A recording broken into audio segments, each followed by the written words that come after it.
think Nick Fury just hijacked our summer vacation. Awesome!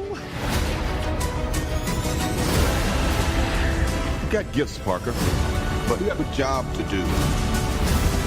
Are you going to step up or not? You're all alone. Your friends are in trouble. What are you going to do about it?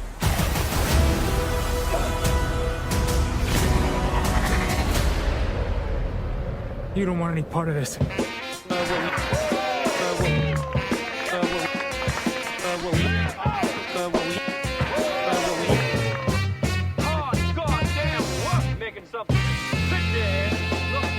What we into this week? Welcome back to What We Into. You're not going to use that, are you? What? Well, like I feel like when I listen, you always I always edit out the edit intro. out the yeah. So bad. All right, you do the No, intro. all I Okay. want. And then he goes, "What we into this week?" Hey, motherfuckers, what you talking about? Hey, did you hear about we got a black Ariel, bro? Yes. What do you think about that? This is not the right section. We'll talk about it. No, anyway. we should talk about it, right? What do you think about it? I think it's great. I think Halle Berry is a great choice. Kill yourself.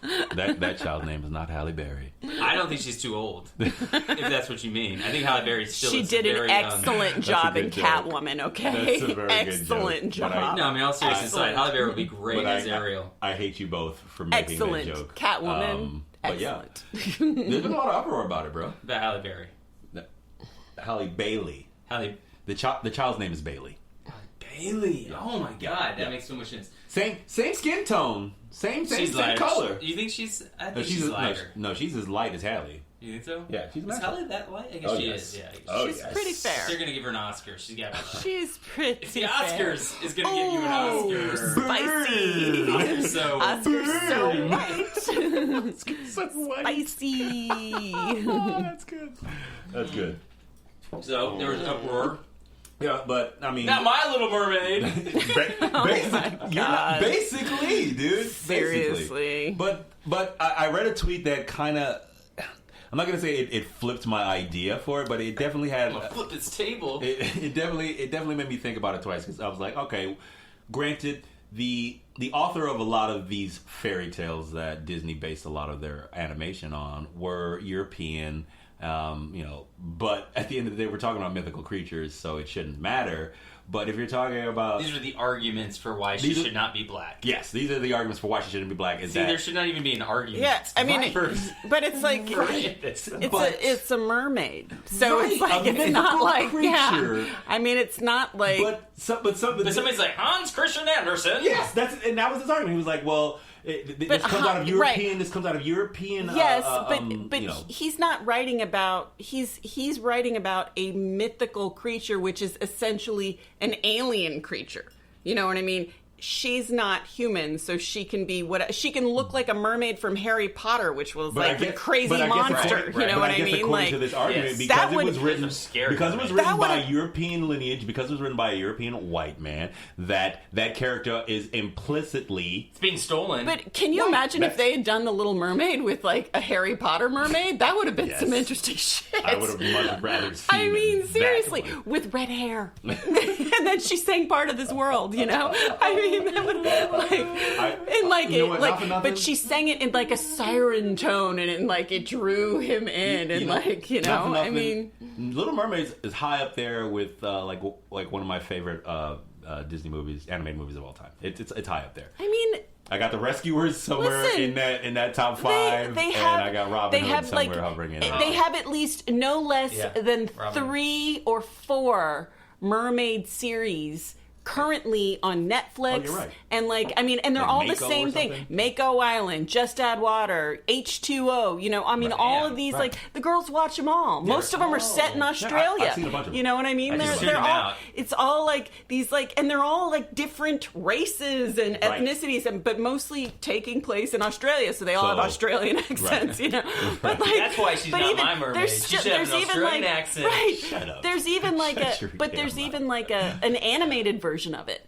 with Yes, like yes, so like that's how I got into the live action. Is I So- started watching the right. anime, and I was like, oh, there's a it's an live anime. action. It's an anime. It's so a cartoon. Okay, Exactly. okay. So let me ask you: Mm-hmm. Did you see Cinderella in the theater? You mean the live action one? Live action. No. Okay, I did. I saw it with the girls. Did you see Beauty and the Beast? No. Did you see Beauty and the Beast? I did. Hold on. Okay. The live action with With Emma Watson yeah. or saw Emma it. Stone. Right, Emma Watson. You saw it in Emma the theater or at home? I think at home. Okay. Did Actually, you I see can't Aladdin? remember. No, No. we did not see Aladdin. The girls saw Aladdin though. Are you going to The see girls- Lion King? The girls, No. our kids saw Aladdin. No, Okay. I said categorically when Disney started rolling out these live action versions of these animations that they were doing, I was like, I'm not seeing any of them. So my shits. next question is: will you see The Little Mermaid? I think now I'm going to have to. Exactly. I feel like now I'm going to have I'll to. see The Little Mermaid because I like the idea of like this taking place under the water. I saw The Jungle Book because the source material for that is like Right. Gnarly. a really like crazy Gnarly. story. But like I have no interest in The Lion King. I already saw the animated version. I it was understand the concept. Yeah. I don't really care. You Yeah. know, I'm not going to even watch the Well, see, and animated this one is- and again. see, this is You the know what I thing. mean? Like think at this point, I and don't this is- care. And this is why I was like, I'm categorically not going to watch these films, is because Disney's not rolling these out for us. They're rolling these out in the hopes that we'll bring our children based on our own nostalgia of them. Right. And But I don't got no but kids, so some I of don't them, got no skin right. in this I mean, game, you know what I'm but saying? did you see The Jungle Book though? No. I mean, it's didn't. actually The one on you know, Netflix, right? John Yeah. Favreau directed. Yeah. Yeah. It's No, I it's didn't. cool. It's real. I mean, it's That's the what- that's Jungle what people Book. said. That's So what people said. like, They said I it mean, was good. but like, But I I- mean, I'm just saying, it's like But like, I have such like vivid and ultra like strong memories of that anime. Like the first time But when what I- Mowgli's like dancing with Yeah, the orangutan king and all the monkeys and show up like that's it's ingrained in me. pretty. It's pretty like like that for what Favre with did. the source Well, see, material, like that's- as surprisingly that's a credit so. to Favre, I didn't because think he. Yeah. That's a credit to Favre because he also directed the first two Iron Man movies, right? Yeah. And that ostensibly jumped off the MCU, which we He love finally here. has an acting career.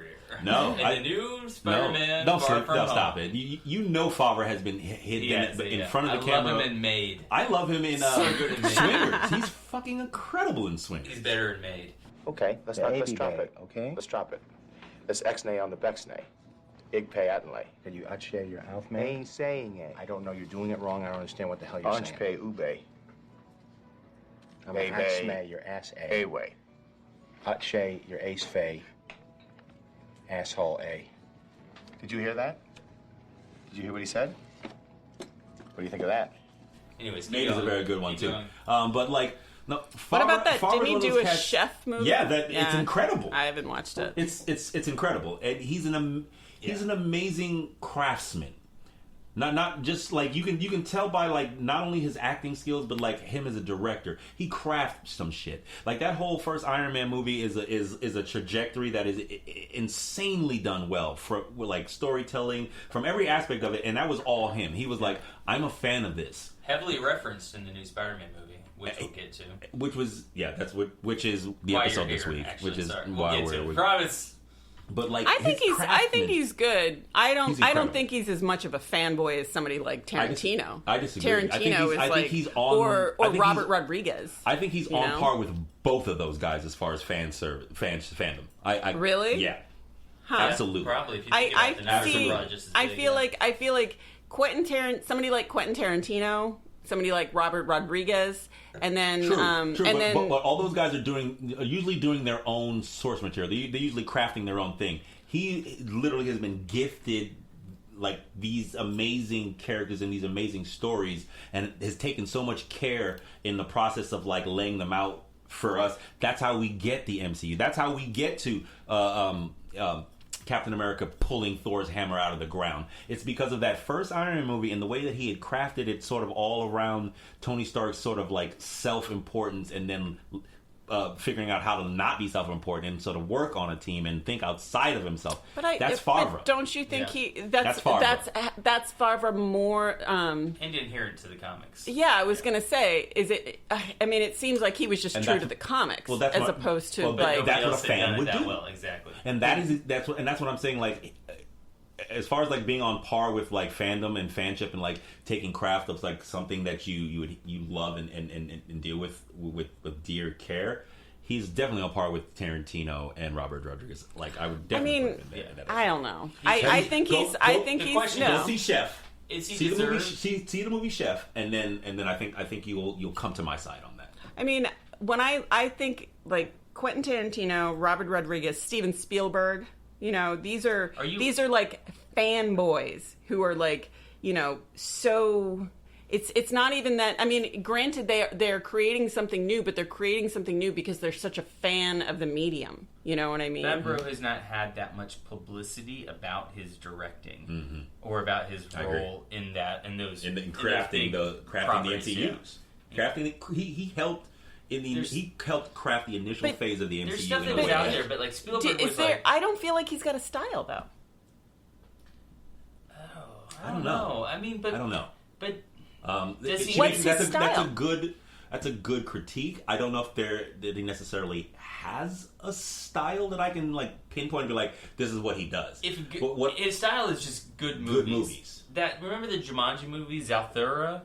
Yeah. Zathura? The second one. The one that was like in space. Zoltan? The second one. It's not a sequel. It's not a totally sequel. It's a movie. completely different movie. But it's the second Jumanji movie. But not made by Jumanji-esque movie, but it's not made by the same people and not like starring but anybody. it's a Jumanji story. It's basically a board Jumanji game. story. It's a board called game Jumanji. But it's not called Jumanji. It's not the No, board game. no, it's called Zathura or something. Not the Dwayne The Rock An old one. girl from Kristen Stewart. Yeah, Kristen Stewart. I thought they were playing Zathura. Jumanji again. And I think what's his face? Dax Shepard is in it. Yeah. Dax Shepard, who I thought was Sam Rockwell for a while. No, Yeah, a bunch Chris. of random people are in that movie. Right, and it actually it's a fantastic film. Dude, I've seen it before. I've seen it relatively recently, like within the last year. Why were you bringing this up? Because Jon Favreau directed it. Oh, boom. And it's a great movie. What's the name Boom. of the game? Is the name of the game called Zathura? I think it's Zathura. Zathura, Space Adventure. 2005, Space. But I'm just saying, like, Tim Robbins is in it, too. Yeah. Yeah. The story revolves, The if you game. want to know, about It's two Jumanji. brothers, Walter and Danny Budween, portrayed by A Hutcherson. mysterious board game they find. Yeah, it's Jumanji in space, guys. We've already said it. Let's move on. Anyways, what were you into this week? Ooh. Other than in the future watching Little Mermaid in the theater. Only we can high five like we did earlier. Or was it all just a publicity stunt to get us to go see Little Mermaid? Maybe no. I think people were genuinely mad that I they agree with cast that. a black girl as the. But was the casting because they knew that would happen? It would lead to more ticket sales. Are You they know what? making You know money? what? You know what? Based It's a on deep question. No, that is a deep question. Are and they I'm going to making answer. money off the fact that they're casting her? I because of her race? absolutely think so. I absolutely think that this was a choice by Disney, even to the how like because we were talking about this earlier. I was like, they could have picked a dark skinned black girl to play Ariel. They could have made it a Leslie point. Jones. It could have been Leslie Jones. That would have been. I would have bought 5 tickets to see Leslie Shut Jones. up and take my money. The Tina Fey version of. I would have. You know what I mean? I would have paid 20. I would have paid any price to see Leslie Jones play the Little Mermaid, but no. I think Disney made it an absolute point to cast the lightest colored black girl that She's they gorgeous. could, and she's Ariel in the oh my god, cartoon's of course, gorgeous. my god, like mashup. We talk about this all the time. I mean, why didn't? Yeah. No, but see, but this is. I think you're right. I think all this. I think Disney is an evil company. I say it on this podcast a lot. I think they're evil. Well, we're about to go to their. I know, but and here's the Rob rub. bought tickets, ladies and gentlemen. the rub He is coming is- with me the to rub- Florida. the rub is on that the they're family evil. vacation. And they own everything that I love. Everything that I love. You're a battered housewife, Rob. I am. I can change them, girl. Girl, I can change them. Tell me. No. We should joke about that. That's like that's this. not like. I'll turn it into Is that a Matrix reference? Oh, dude, I love you, bro. That's good. That's good. Okay, so I was into. It was kind of all over the place this week. I finally had some time to like sit at the house and watch some stuff, But I'm not gonna bore you with like the also rans. I'm not gonna bore you with the also rans, but I am gonna note some things that I've been talking about for a couple of weeks. Cool. Swamp Thing, definitely go check that out. Swamp Thing it's doing DC some service, and they could definitely use the love. So if you get a chance, go check out Swamp Thing. The story of Rob's pants in the summer. You're an asshole. You're an asshole. I thought it and I couldn't stop You laughing. fucking I had to ass. say it. You guys. Fleabag. I actually caught the first episode of Fleabag. How is it? It's really good. Okay, I'll watch it. Is Tell me it- what it's about real quick. Is it like The Marvelous Mrs. Maisel, which is another movie or another show that you like? I mean, yeah, well, That is a because good Marvelous show. Mrs. Maisel is a fucking awesome show, and if you haven't watched it, do yourself a fucking favor. I know, look at this one. Jeez. She tried to throw shade on The Marvelous Mrs. Maisel. I love that show, and I have no My qualms dad with likes that show too. Does my dad. Well, your dad's awesome, Didn't you have man. great taste? Her dad is awesome. Then your dad's very awesome. My dad's awesome, It's too. very good. It's kind of like The Office, but it's just one person, and she goes from speaking directly to the camera back into like real life like situations. The first episode she's having a booty call. Like the first episode starts with her booty calling and then talking to the camera while she's booty calling. Oh, this is BBC. It's British. Yeah, the actress is British, and the crazy thing about it is she reminds me of an ex. Like she's the dead ass spitting image of an ex of mine, and I'm like, fuck. Is this ruining the show for me or It- making it I better? yeah, exactly. It's like, I don't know if I should love or hate this, but it's really good. Go check it out. Fleabag. You know that feeling when a guy you like sends you a text at 2 o'clock on a Tuesday night asking if he can come and find you? And then you open the door to him like you've always forgotten he's coming over. Oh. Hi. Hey. Pose, second season of Pose. I jumped into that.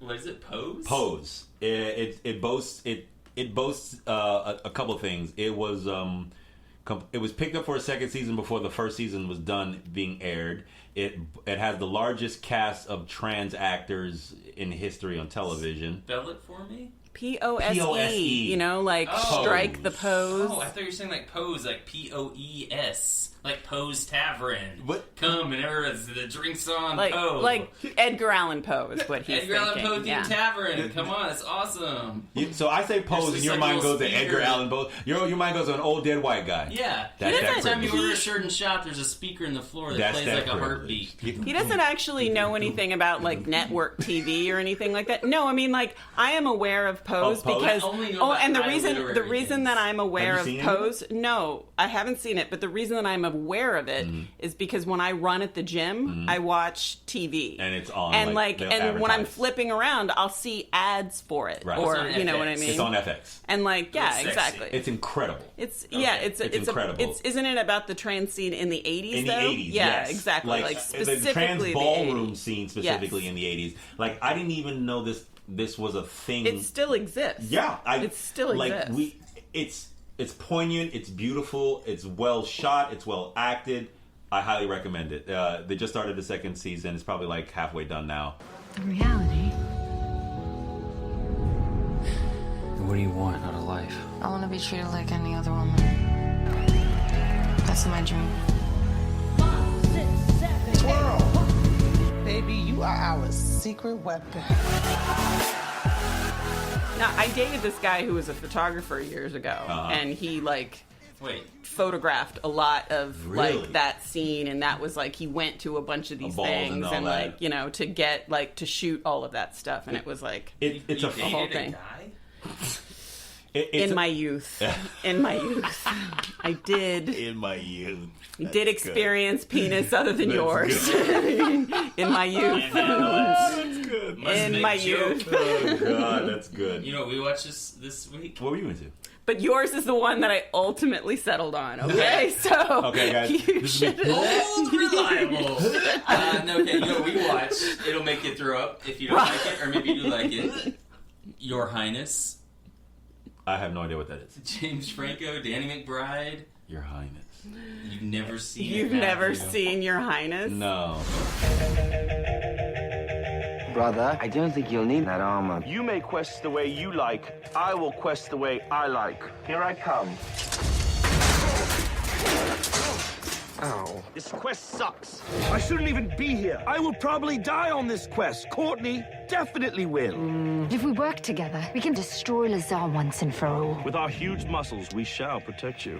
Okay, Is you this are the one where, aware. like, You're one aware. of them is like a prince or something. Yes, and then yes. It's So Dan McBride basically, being like a prince. it is. Or something. But what when I saw it the first time, I actually So you've seen I don't it multiple remember. times. No, I saw it in the theater when it came out. And the movie's now like 3-4 years old. You paid and money like, to see this in the just theater? let me finish. Hell yeah, it's got Dan Let me McBride finish. and So James it's Franco. basically the cast of This Is the End. Yes. You And know, Natalie it's got all Portman. of those guys, even Natalie Portman. You know, so okay, so but when I saw it in the theater, I guess I was like in my mind, I was thinking it was just going to be like a comedy with those guys, like just a comedy. Mm-hmm. And now I didn't really feel like it was that successful. But when I watched it recently with Larry, and I realized that it is a very, very, very complete and total fantasy film that could have right. No, it's a You fantasy. agree with this No, assessment? it is a fantasy film. It is a strict, by the book fantasy film. What's it called with again? just these actors thrown in with some like jokes here Your and Highness. there. Okay. You know, I mean, it's like they haven't like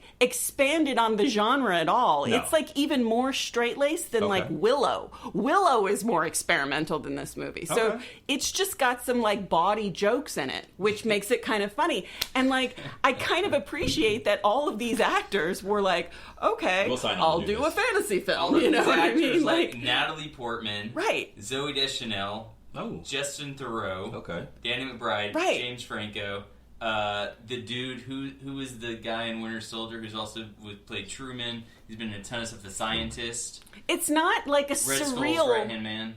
Oh, That actor. the guy who played Zola. Wasn't he Capote? He played Capote. Yeah, too, or didn't he? Capote. Yeah, not Truman. It's not a surreal movie at all. It's very like by the book fantasy, which almost makes it a little surreal. It's not you know, good. It's good. But it's good. But it's like I remember- if you feel like watching a fantasy movie, it's like a passable fantasy I'm movie. kind of remembering the trailer for it a little bit, and I noted it as being like, oh, that's one of those kind of throwaway ones. Yeah. But like you check should. it. It was a I'll check huge it. bomb, by the way. Yeah, Oh, huge definitely. bomb. It looked like it was going to bomb. But I think it was like the nerds didn't go to see it. And like the bros went and saw it, and the bros were like, "I don't get this," This doesn't and make like sense. none of the nerds saw Yeah, it. You know what I mean? I kind of agree with you. Like Okay. I think So it was. It only made around $28 million that's- in the that's not world, good. and it was a $50 million budget. that's not good. So it had to make. Yeah. It had to make about $100 million to. yeah, all make it those a actors profit. were getting paid well at the time. They were like, you know, high up in their careers at that point. All of them, for the most part, you know, and like. It's funny because and there's a lot of special effects in it. There's CGI in it, you know. Don't they fight like a dragon or something? Yeah, the fight choreography is Yeah, like pretty good. There's a you know? Minotaur with a boner. Natalie Right. Portman had already remember won an this movie Oscar, and then she did this movie. You know, I remember this now. So like, that was probably her favorite movie. She was I like, mean, she's damn, like, I yeah, did exactly. say- I'm sure. She's like, I contracted. can't believe I did this and the Star Wars I did movies. I did say I You do know? one. Fuck. Okay, this is it. What else you got? Actually, this one I wanted to see if any of you guys saw. I wasn't even gonna put it on the list for like something I was into this week, but it struck me, and it was called Slow West. Oh, I've seen it. Yeah, You've Michael seen it. Fassbender. With it's a cowboy film with Fassbender. Fassbender. And I was okay with it. I liked it. I was okay with it for a while, but like but the ending fucked me up. I was like, no, I don't. How like, so? Remind me. Okay, this is spoilers alert for the 2015 movie Slow West. Go forth. So it's basically it's a story of this kid, this like 16-year-old kid who's come from the old country, giant quote, someplace in Ireland, I think. Is that Cody Smith McPhee? Right. Yes, that guy. I didn't recognize the kid, the main actor kid. But he's basically come to the new world. He's Nightcrawler in X-Men Apocalypse. Oh, is that him? And Nightcrawler in Deadpool. Word. Okay. Yeah. All right. Okay. And Dark Phoenix. I mean, I did. Well, then like that makes sense that he would be Alan in this film with Cumming. Fassbender. Right. That makes there sense. you go. Because Fassbender with him or a Magneto in that. Okay, Right. that But makes sense. I not like- not I- what you know, but who. Okay. Yes. But I'd like Maybe probably the Alan same casting Cumming agency. as Me too. Nightcrawler. Me Yeah, too. Alan Cumming Me too. is Nightcrawler. But that's Alan Cumming in anything. But you're talking me. old. You're talking old X-Men versus new X-Men, because New Class jumped off a whole breed of craptastic X-Men films that ugh. I hope the Dark Phoenix was the last thing that they make of it, because all of those movies are They garbage. lost the rights going to Marvel. Thank you, Jesus. They were all trash. Old news, buddy. Come They on, were man. trash. There's so much speculation. Stay on on this. What else you target. got? Stay on target. You were asking me about what? We into Slow West. It's the Slow show. West. So yeah, it's the Fassbender. It fell apart for me at the end because one. Oh right, what was the slow, ending? It was so slow paced. It had the pacing of a Western, but it was only like an hour and a half. Right. And right about the time that but there's a big shootout at the end. Yeah, but it was weird. It was weird. It all happened like lickety split. Yeah. Like it was basically like, so as I was saying, like the kid was he basically came to America to find his girlfriend, like the girl that he loved in Ireland. He basically comes to the West and is now going to find her. And he over the course of this journey, he finds out that she's an outlaw, and Fassbender is basically a bounty hunter who uses him to get to the girl. But then by the time that they get to this journey, they're friends. And all that's great and fine and dandy, but by the time we get to like the point in the movie where it should have, it felt too short. I guess that's my critique. It felt like the way that it was paced, it felt like it should have been at least 45 minutes longer, like an actual Western. Like most Westerns aren't an hour and a half. You can't just tell a Western story, wrap it up, boom, boom, bop, bop. So what you're saying is that most Westerns are very long. Yes. And they feel very long. Well, they should. And should be. They should. So I mean, if you're going to title a movie Slow West, and then you wrap everything up in like the last 5 minutes. Yeah. Yeah, if it ends abruptly, man, it's mistake. I remember thinking it was okay. That's what I enjoyed it. I enjoyed it too, but like the ending fucked me up. And then they do this weird thing where they show you everybody that's been killed in the movie right before the credits roll. Yeah. Basically from the kid, they show you. You the kid, saw it more recently than we did. like so, literally yeah, this week. It was what I was into this week, but I wasn't sure if I should put it down because I wasn't sure if I liked it or not based on how it ended for me. That's pretty much how it came out. But it's funny though because like I don't really remember what happened in it, but I do remember enjoying Fassbender because he's such a good actor that like I was like Fassbender as a cowboy. I mean, he's like, I fucks with it. Yeah, like I I would love to see him with like a cast around him doing a cowboy picture. Yeah, exactly. Yeah, like, that's what I took away from it. So did you ever see the other 2015 Western movie called Bone Tomahawk? No. See it? Bone Tomahawk. Yikes. Okay. Kurt Russell. That's some. Kurt Russell? I love him. In a Western? Yeah. Yes. That's my motherfucker. That's Tombstone. If you want to see Kurt Russell go out in the worst way he's ever gone out in a movie. It's Did like you say Bone Chainsaw? No, Bone Tomahawk. Oh, Tomahawk. Yeah, well, I said yeah. Sorry. It's some like. Just think of what a literal. It's brutal, dude. Think of what a literal bone tomahawk is. Oh yeah, yeah. No, that sounds dope. And it's Kurt Russell. It's brutal. So you know what? It's the equivalent of. Do you remember that Mads movie with what's the Mads movie where he doesn't speak at all? Nicholson? Oh, Valhalla Rising. It's like Valhalla Rising, Did you see that? but with dialogue. It's that dialogue. brutal. And Kurt Russell. And Kurt Russell. Yeah. You want to make Kurt Russell cursing You tell him like I'm a coming. yeah. No, it's, That's oh my Wyatt god. Earp. That's Wyatt Earp, baby. What else were you into? But I did like Kurt Russell in Universal Soldier. Stay on target. Our soldier? You got it right. No, it's a good movie, and he doesn't speak. He doesn't speak. It's a good movie. It's one of my favorite movies. I do enjoy. I could watch a Kurt Russell movie. Tequila Sunrise. Another good. Jesus Christ. Overboard. I mean, come on. You're just naming good Kurt Russell movies. I know, right? I mean, I think he's in the Shaggy DA too. He did all those Disney movies. You know, those early Disney movies. Oh my god. Yeah. What else were you into this week, my dude? Toy Story 4. You got a friend in me. Wow, this place is amazing. Wasn't Buzz gonna meet us here? He must be held up somewhere. Hey, up here, Astro Boy. If you think you can take our top prize spots, you're wrong. Dead wrong. Help me get out of here. I'll help you. With my foot. Wow. Yeah. How you like that, cheetah? Oh, to infinity and my foot. Boom. In the vacuum of space, they cannot hear you scream. But she didn't. You didn't see. No, I was like doing something else. I think working. I think you were no, at work. no. I So mean, what like, would you like to know about Toy Story 4? Is it worth? Should I spend $20 and go see it in the theater? That depends on how big of a Toy Story fan you are. I mean, I'm not like gonna go like as And how Woody bad- for the Halloween or anything, but I like those movies. well, then, everybody knows. why don't you just wait until it comes on Netflix? You went as Buzz Lightyear last year for Halloween. Everybody knows that. Kill yourself. You know I went as Little Bo Peep. Did you? Don't try to Did he? shame me. Speaking of Little Bo Peep, You said did he? I mean, he might have. I wouldn't be surprised. speaking of Little Bo That would Peep, have been. she is the linchpin of the entire movie. She's been the linchpin of a lot of these movies. No, she hasn't. You're wrong. She's literally been like, Jessie. Woody, do this. Well, she has been the catalyst for, like, you know, the hero to go to take action, but she's not been like the literal driving, inciting incident. That It's always been sparks about the whole Woody, movie. and it's always been about Woody and Buzz. Yeah, and yeah. then or they introduce another main like Jessie. Right, You know, like right. she was the. But And the not horse. not Toy Story 4. I mean, it is still definitely Woody's movie. Uh-huh. But it's basically, and I'll give you the very first part without spoiling it, Okay. but it's the first, like, 5 minutes of the movie.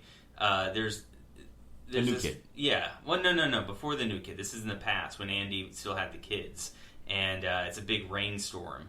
And it turns out, like, RV is left outside. And everybody's got to go outside to save them. And so everybody kind of, like, bands together. And the Barrel Monkeys gets Woody Chained out, together. outside of the window. And he, like, gets RV and, like, takes him up and saves the day. But basically gets kind of, like, locked out of the house or something like that for a second.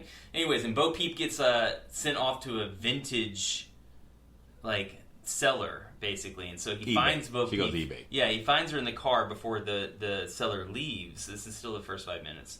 And he's like, where are you going? What's going on? And she's like, come with me.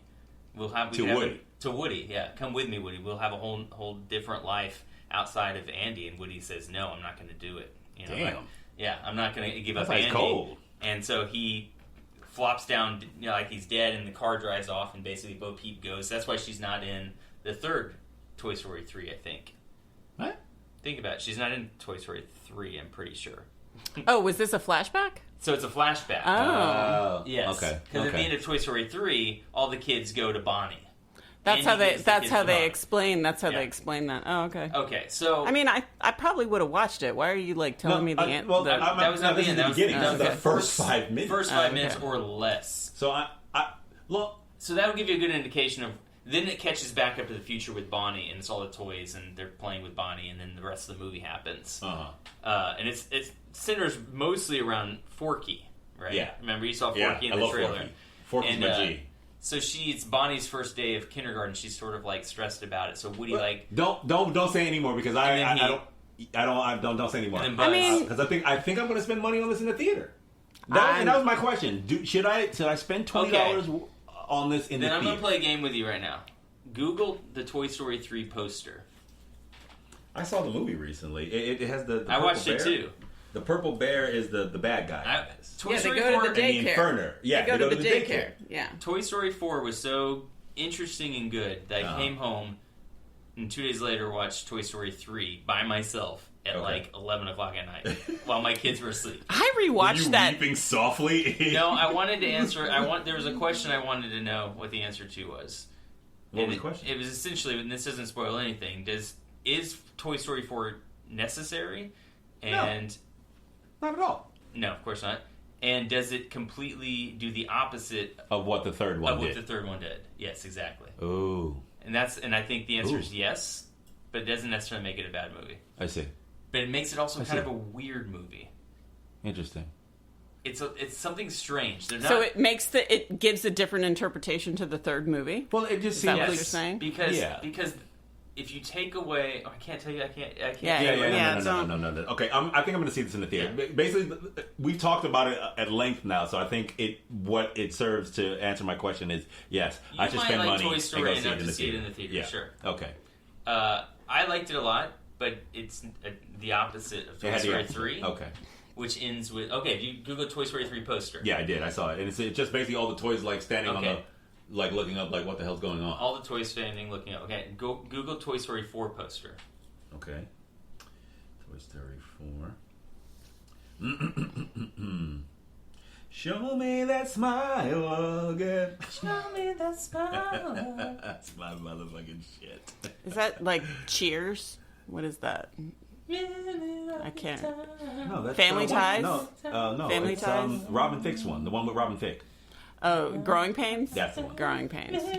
Cheers, Yeah, Family right. Ties, or Growing Pains. Those are the ones. It could sound like any of okay, those yeah. three. So what's the difference between Toy Story 4 poster and Toy Story 3 poster? The Toy Story 4 poster looks like they're ready to fuck some shit up, and the Toy Story 3 Who's poster, the toys, All of them. yeah, they all like y'all want to do something, and the Yeah. Toy Story 3 poster is like we're gonna get fucked up. Yeah. That's what they look like. Right.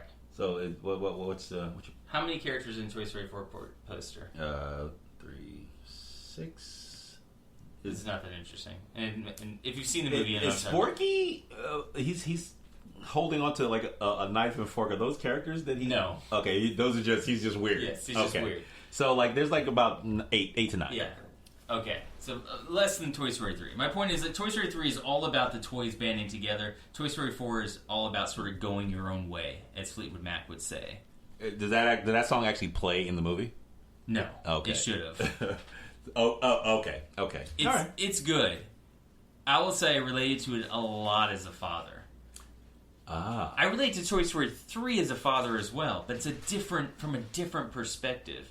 Huh. Toy Story 3 is really about, like, Andy is, like, He's gifted these toys to his kid, right? Yeah, Andy is not really their child, in the sense, in Toy Story 3. No, it's Bonnie. Bonnie is Andy's kid, who he's gifted his toys down to, right? No, what I'm saying is that, like, it's just hard to explain. You just have to see the movie. But Andy is more like their god in Toy Story 3, whereas Bonnie in Toy Story 4 is more like Woody's kid, actual child, in a weird, strange way. So what, the toys feel obligated to take care of the child? Yes. Because Yes. they're Because grandfather toys that's as opposed kind of to... what happens in the trailer. The trailer's like, oh, well, Sporky. The whole Sporky joint is like, Woody gets lost because he's like, this is Bonnie's favorite toy, and we got to do everything we can to make sure that Bonnie's favorite toy doesn't, like, you know... They would have done that with Andy, though. Woody almost takes charge of Bonnie's emotional health in this movie, in the first part. In a way that he didn't do with Andy at all. Because Andy was more like his god. Right. Andy was like, you know what I mean? So and he kind of figured out... there's a strange humanizing that's happening to the toys it's a different level than what it is in the previous Toy Story movies. I want to see it now. It's not better or worse. No, I want to see it's it now. just Like different. I think I'm going to see it in theater. Based on the fact that we've been talking about it for like 10 minutes. That's great. They could clearly make many more of these movies because they're awesome. But I will say, by the end of this movie, things have fundamentally changed to the group. Oh, interesting. Okay. I'm gonna run through a few of them real quickly, and we can tell you what. Into the Spider-Verse, I took another viewing of because it's fucking brilliant. There was this anime that had me binging. I binged this whole anime, and it was like 25 episodes. The Rising of the Shield Hero. Okay. I recommend it. It's good. Based on like that fantasy stuff that we've been talking about, it plays to all of those tropes. Basically, this and like in the same way that I was talking about that anime that I was into last week, where this gamer gets pulled into a world and then has to be responsible for like a party, and then he kind of grows in this. So he gets pulled into this world, and his character that he pulls into the world is a shield guy, and apparently this world shits on shield guys. So he shows up, and then the first thing that happens. Such a specific anime. It kind of is. This is so specific. It starts real vague and then it gets real specific because it's basically these four people get brought to this world. One has a sword, one has a shield, one has a. I mean, you're doing a great job describing it. An a easygoing lance. Japanese youth was summoned into a parallel world along with 3 other young men from parallel universes to become the world's legendary heroes and fight interdimensional hordes of monsters called waves. Right. How do you describe that? It's basically like a video game. Like, so each one of them show up from their parallel worlds of being like, oh, this is like that this online RPG, blah blah blah. So blah. it's basically like Power Rangers. Yeah, it's kind of Power like Rangers crossed with like Matrix. Galaxy Rangers. No, it's kind of like Power Rangers meets Matrix meets Game of Thrones meets Because there's like political intrigue. There's like these. I mean, people... there's always political intrigue, right? But they do a really it's really kind of interlaced with this kid who kind of has to grow up, not only level up, but he has to level up and grow up at the same time that he's trying to do finish this quest and like stave off these waves and whatever. And it's. One of the is this an anime based on a comic book? I don't think so. It's a Netflix original. Originally published so. No. as a web novel. The series has been rewritten with an expanded storyline. It's good. It enveloped me this week, and I started kind of like I'm just going to put it on in the background. But I got invested in the character and invested in the story, and the action sequences are really beautifully animated. The style of it is really great. I recommend it. Yeah, it sounds like it got really popular in 2017. I hadn't seen it until like this week, and I think it. What's it called? The Rising of the Shield Hero. It just rolls right off the tongue. Yeah, and that's not even like the Japanese name is fucking crazy. I had to find that. I was like. Shin, whoa, what the fuck? Takes no Yusha no Niriagari. That's, so I was like, what? Rising of the Shield Hero. Oh my god. What else? I have been watching Killjoys. Have you guys, ever seen that show? I started it. I liked what I started. I think it's currently airing its final season right now. And how many so seasons did they go? I only think about 4 seasons, 3 or 4 seasons. But again, it's one of those it's a crew-oriented drama, sci-fi drama, which I enjoy. I can just see the synopsis. It's like a crew of. Right. They're like misfits. Right. They're like misfits. They're led by a female character, right? Right. They're bounty hunters. Yes. And what's not to like? It's basically the same as what's the other one it's like Cowboy Bebop, but they're not poor. They're actually very wealthy because to be a killjoy, which is a bounty hunter, is to prestigious. It's very prestigious, and you make a lot of money. So they're doing okay. They're Canadian. Yes, and and that's it's a Canadian. It's a Canadian show, so it's there's something about it that just feels a little different. I mean, in the same way that when you watch anything that takes place and is filmed by. Canadian. Actors that aren't your typical Hollywood actors and writers and it's like watching something that gets filmed and shot and is completely cast with actors in New Zealand. It has a bent to it, right? Exactly, and it's so it's a little different and it's fun. It's there's an element to it. It's not quite as good as Farscape. But there's an element to it that's that same sort of weirdness. That's a comparison that you could draw it to as Farscape. I mean, it doesn't have all the aliens that Farscape had. Right. It's actually probably a little more like Firefly in the sense that Firefly was for the most... Firefly was all humans. Right. You know what I mean? I don't think I've seen... I'm only in the first season, but I don't think I've seen an alien as yet. No, I do. I started this months back. I started watching and I was like, I like this, but something else drew me away, and I think it might have been... it was on Sci-Fi. The Expanse? No, I mean, I read all those books, and I had a whole conversation with Larry about it, and I've read all of the Expanse books. He keeps they keep crapping these books out.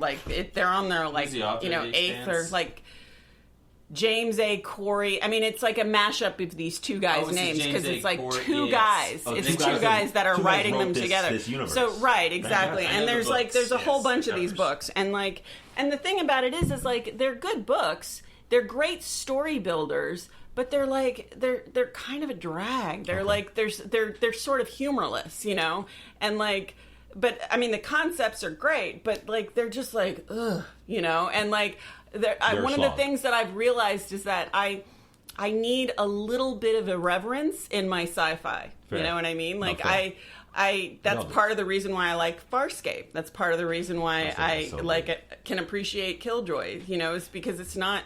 Okay. They're not entire downers. Did you watch any of this? Did you? No, I came home a few nights and she was watching it. Okay. I mean, I also I mean, this is a little bit of it, is that I also kind of like felt like the actors in it were very miscast. You think and so? So it was hard for me to get into, having read all of the books, you know, like, and I'm not like super You're talking picky about The that Expanse. shit. Yeah, the Expanse. Like, not I mean, I've read all of the Dune books, like, and all of the shit that came after, and I've seen all of the versions of Dune out there and appreciate all of them for different reasons. I couldn't get into The Expanse because I just couldn't get past the casting. It's the same reason why You I know? haven't seen it, because you watched a little bit of it. And you watched over a season of it. No, not even a season. I- I didn't even get through the first season. I loved it. I ran all the way through those things. I mean, and I know what happens. I appreciate. Yeah. I mean, I read all of the Game of Thrones stuff and like watched all of that stuff with you, you know, and like even though it was like you know different and like you know anyway.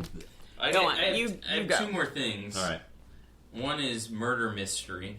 I saw it last week. I didn't put it on my list. You were like, You were choose 5. embarrassed. No, it was. I was embarrassed. I was just talking so much smack. Did you about- like it? You were into it. You were into it this week. I came home and Laurel was watching it, so it was already about half an hour into it, and I kind of got into it. And it has this great moment at the end where there's like this chase scene, and Jennifer Aniston, like, because they both get Drives in the a car, Ferrari, and she yes. drives a Ferrari, and Well- it's awesome. And I was like, you know what? I'm just gonna stop hating this movie, Yeah. and just like it. Yeah. I like this movie. It's funny because yesterday we went to the beach with Larry's sister and like a bunch of her millennial friends and like I was sitting with these girls and we were talking about the fact that we watched this movie because they had seen it too. Okay. And like one of the girls basically was like, you know, Adam Sandler, and essentially she's talking about how like, you know, his humor is like, it's just so sexist.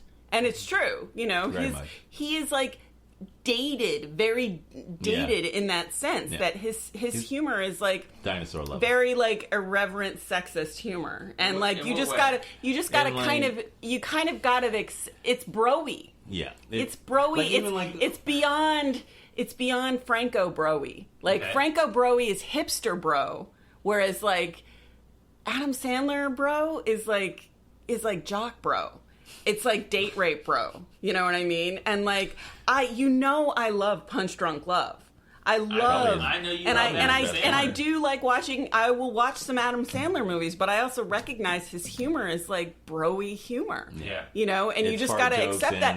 And like when he of- makes movies about like evolved men, they're about like, you know, when Larry met Steve or whatever the fuck Right. that The one like where he married you know, his old boy right, for the- exactly. yeah. I mean, come on. Some of that stuff isn't aged well, sure. You know, not even aged well. Even at the time, people were like, "What the fuck? Sure. Oh my god!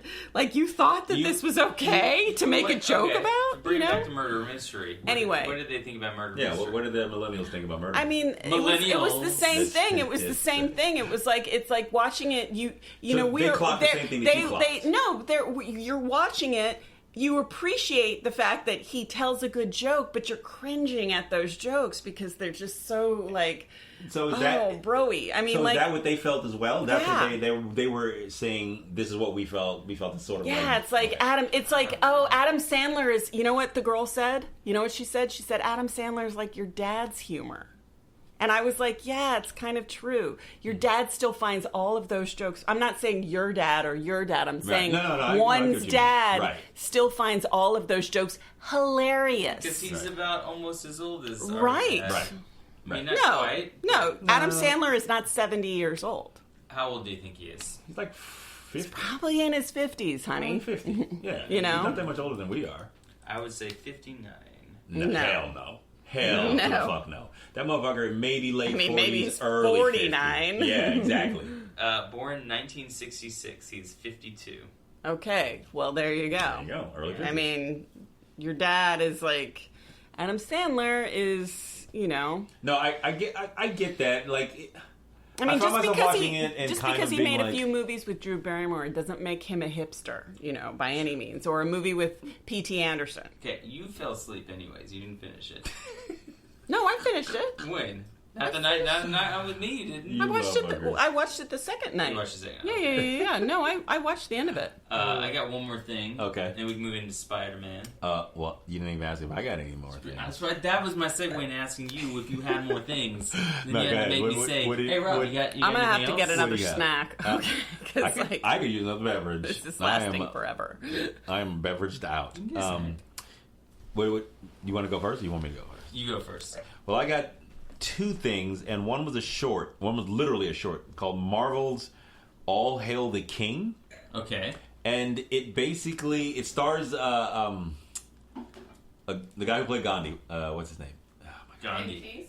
Ben Kingsley. Yeah, because I know what you're talking about. Yeah. And it's this kind of one-off, and I think it's because of Iron Man 3. I want to say the third one with. I've been seeing like ads on the subway for something with Ben Kingsley in it. No, it's not that. But I know what you're talking about. You know what I'm talking about? about? Yeah, it's not that. This one is directly tied to the Marvel movie that starred Ben Kingsley as the Mandarin. Oh. And I think it was that third Iron Man movie with Sam Rockwell. But like Ben, too many wangs in the kitchen. It was like yeah, weird. it was, and I forget the big bad. He was what's his name? Yeah, because like there were like 8 of them. It was Mickey Rourke. No, that was 2. I'm talking about the third one. The one Mickey Rourke had Sam Rockwell in it too. No, Memento. No, It's him. Yeah, Memento. Yeah, what's his Guy name? Pearce. Guy Pearce. It's the one with Guy Pearce in it. Oh, Pepper right. Potts. Even Daisy remembered. She talked about it this morning. She's like, hey, we were talking about Pepper Potts. She's like, is Pepper Potts the one who got turned into fire? And yes. Couldn't get hurt? Yes, the extremist. The extremist thing. And this is I don't Daisy's even. on it. It's a random thing. Daisy loves Barb. It's called All Hail the King, and it's about 10 minutes. It's basically like a long ending credit scene. Sure. It says it came out in 2014. Yeah, direct-to-video short film. Oh, you're just now watching it. I had just not, it. and I had no idea about it. And it's basically Ben Kingsley's character from that movie, who is an actor. Interesting. Yeah, is in prison now and is going through the paces. And except that the people, there's an actual there's a scene where he's being interviewed like by what he thinks is like this like 60 Minutes type thing, and they're like, as it turns out, they're actual followers of the Mandarin, this guy he'd been portraying. Right. And at the end of it, I don't know, I think he gets killed. The Ten Rings terrorist group. The Ten Rings terrorist group that he had been sort of like pretending to be the leader of, they show up in prison to basically extract him so that he can go and meet the actual Mandarin. Yes. It's kind of awesome. Like, so it doesn't sound like he got killed. It just sounds like he went to go meet the actual Mandarin. And maybe they'll turn it into something else. I don't think they will, because if it was made in 2014 and they hadn't done anything with it, they're not making anything with it. But it was just something kind of like, I was like, what? It came from the co-screenwriter of Iron Man 3, Drew Pearce. Yeah, other than I was into it this week. Useful piece of information there. Thank you. Thanks for that, Larry. Lawrence. Pierce. Thank you, Lawrence. Is he related to Guy Pearce? Pierce Brosnan. Maybe he is. Maybe he's Guy Pearce's brother, and he co-wrote Iron Man 3. He's like, dude, I'm gonna write you a role. It's gonna be the best. The best villain in Iron Man. I think I cracked this case. Everyone at Marvel's gonna love it. Cracked it. I cracked the case. And then after that turned out to be not the best villain of all time. That's nepotism, okay? On set. That's some Trump level nepotism. While Guy Pearce was filming, Drew Pearce was there on set, and he met Ben Kingsley, and they got to talking. Look, that's what it was. If you nerds haven't seen it, it's about 10 minutes. You should check it out. And along with producer Stephen Broussard, they had the idea for a short film, All Hail the King, during the production of Iron Man 3. That's literally what's on Wikipedia. I was joking, and I had no idea. Right there. I had no idea that it existed. I don't even know how Drew Pearce? Yes. Or so I was right? About what? About Guy Pearce and Drew Pearce being I don't know if that's right. They did come up with the idea while filming on Iron Man 3. Go on. All right, I got two more. Drew Pearce forever. I'm just gonna make some conspiracy shit up from now on and just assume that I'm right. You are no longer allowed. We're not turning into that. I got two more things that I was into this week. The first one was the better of the two choices. for a few reasons. Young Justice season 3, the second part, finally came out in there.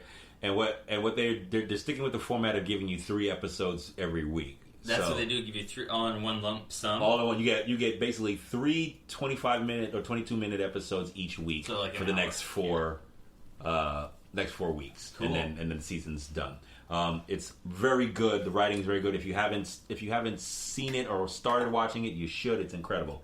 And the last thing was, and I spoke to you a little bit about it, was Unsolved, the video game, the dramatization of the Biggie and Tupac. Yeah. What was the video game Why last don't week you that toss liked? it away a little bit? It's a video game about Biggie and Tupac. What was the video game last week that you talked about that you hadn't bought but you wanted to get, but we talked about? You were talking. It was called Sunken City. Oh, based on the work of H.P. Lovecraft. And was it called Unsolved: Sunken City? No. Okay, never mind. No, but it's basically... I retract my It's a video previous game statement. that's called Sunken City. It's based on the work of H.P. Lovecraft. Yeah. We talked about that. Yeah. So tell me. You can listen like the rest of us, Laurel. I understand the concept of, Lovecraft and Lovecraftian things, and I understand the concept of a sunken city. So I can kind of I get that. You did go. A video game set in a Lovecraftian world on a sunken city. Is this BioShock? Right. Exactly. Is it BioShock? It's kind it of sounds like BioShock. Kind of but you're a detective instead. I got one more thing. What else you got? Well, no, you go first, and I'll. Well, that was my last thing. That was literally my last thing. Was the Unsolved. Do you remember when Unsolved? Talk about right. Talk about Unsolved for a little bit because we talked about it on the latest Spider-Man today. Right. It's a dramatization of the investigation of Biggie and Tupac's murders, starring Josh Duhamel, Bokeem Woodbine, and a cast of characters that you would recognize whose names I don't know. You'd be like, oh yeah, that's the motherfucker from XYZ. Get down on your knees! There is a very real possibility that the murder of Biggie Smalls is directly related to the murder of Tupac. This case is legendary, and I want to be the cop that was finally able to help solve it. It's kind of good. It suffers from, in my opinion, being entirely too long. I think it's like maybe 13 episodes, I want to say. At least 10. But they're 10 not episodes, yeah. But they're not short. I think they're like 40-minute episodes each.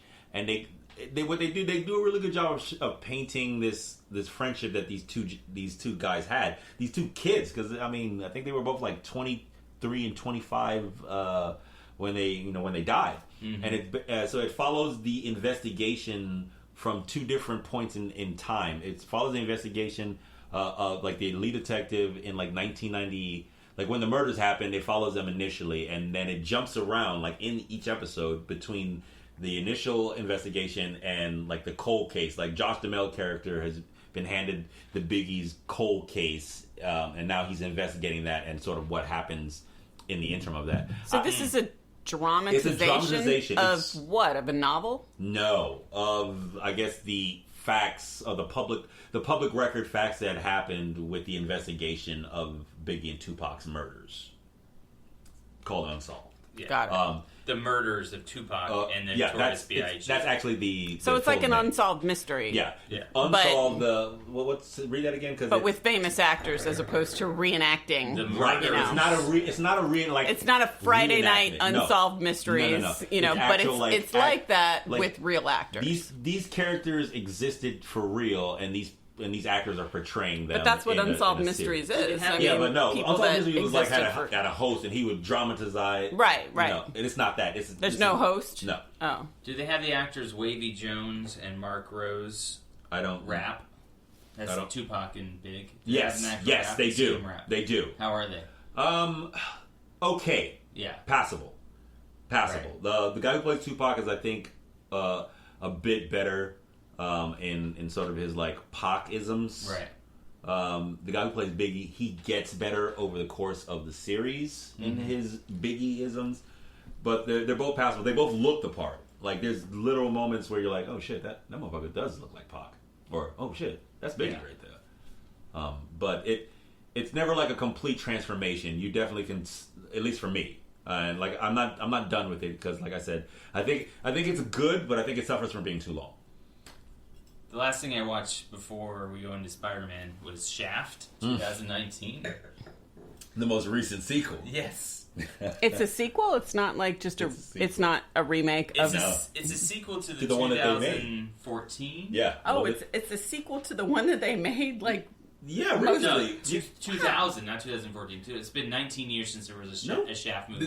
That first one came out 19 years ago. Yes, with Samuel Jackson. Yeah.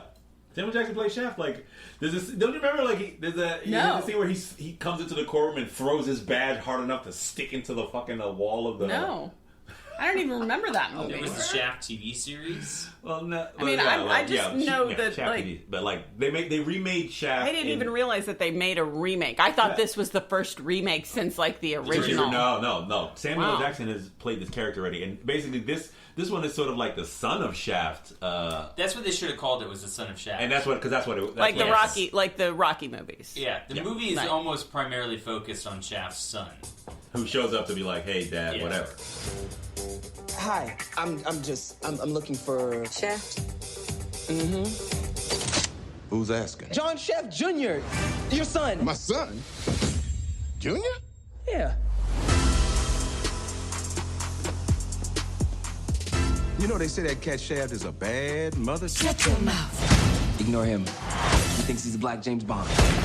That dude was real. He'd think he was me. I put this movie on like late at night, like, and he actually said he watched it. I was like, I want to fall asleep. What should I watch? Shaft. Now, what's happening with Shaft is it released in the U.S. And at the same time, it released internationally on Netflix. They did not predict, or they ran some algorithm or some. They, did some number crunching and were like, shit. You know what? What? I just remembered one thing that I left off the list, but finish up. Cool. Thanks for that, Rob. I'm sorry. I was looking at my browser and I was like, oh yeah, I didn't even bring up Stranger Things. Oh, we didn't really about it.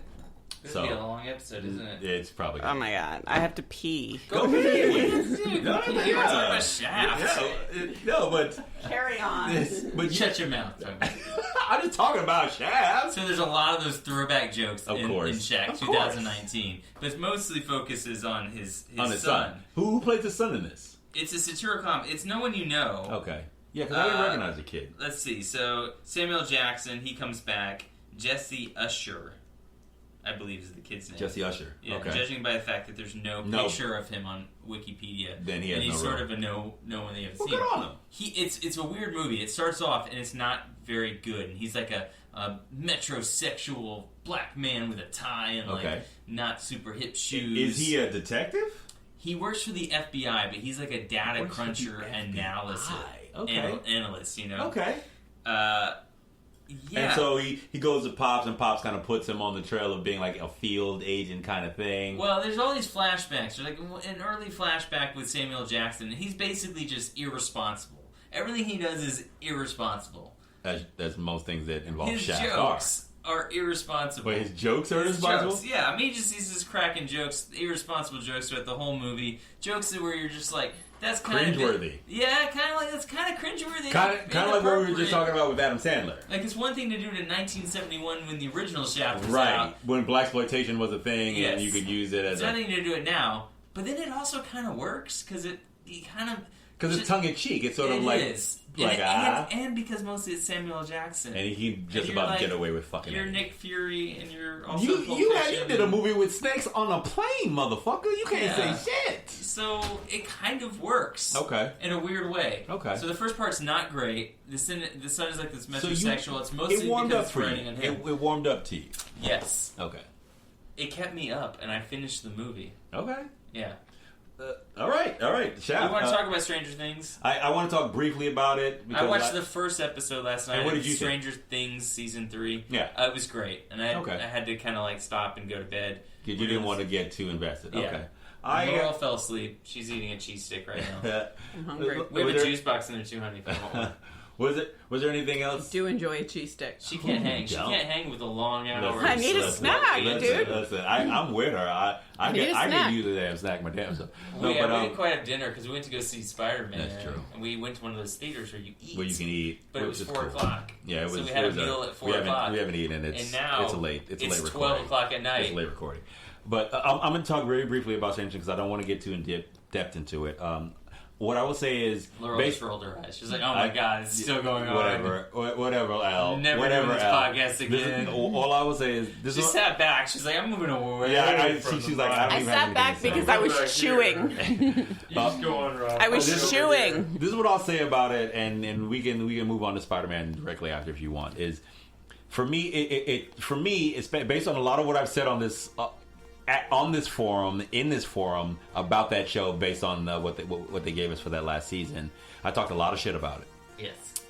This third season, what I will say is a return to form, not necessarily because of anything other than nostalgia, but they do a really great job of making it not about one person.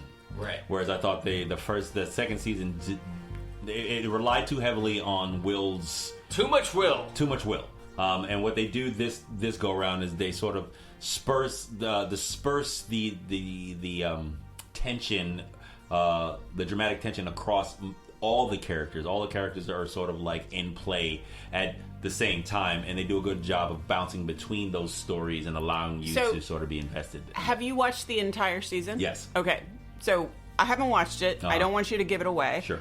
But I have heard that this season suffers from the same thing that the last season suffered from, which was a arc that basically each episode is not self-contained. It's like just basically it's like one 10-hour story. Yes, that's what it is. And so they're not. It's less are you episodic and more a continuation from. It's point a 10-hour to point. story. Yeah. And are you okay with that?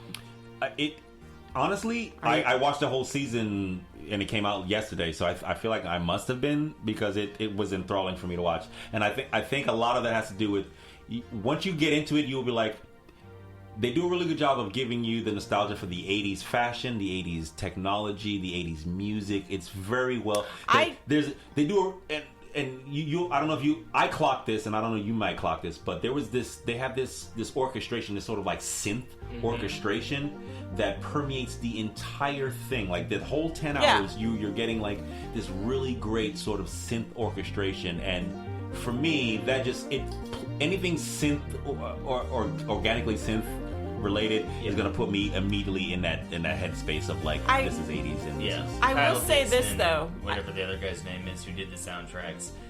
I immediately noticed that the first episode feels better than the last season. Well, it's season 2. Season 1, I was like, wow, this is an amazing soundtrack. And that season 2, that I was like missing for me. Like I don't remember the sound from season 2.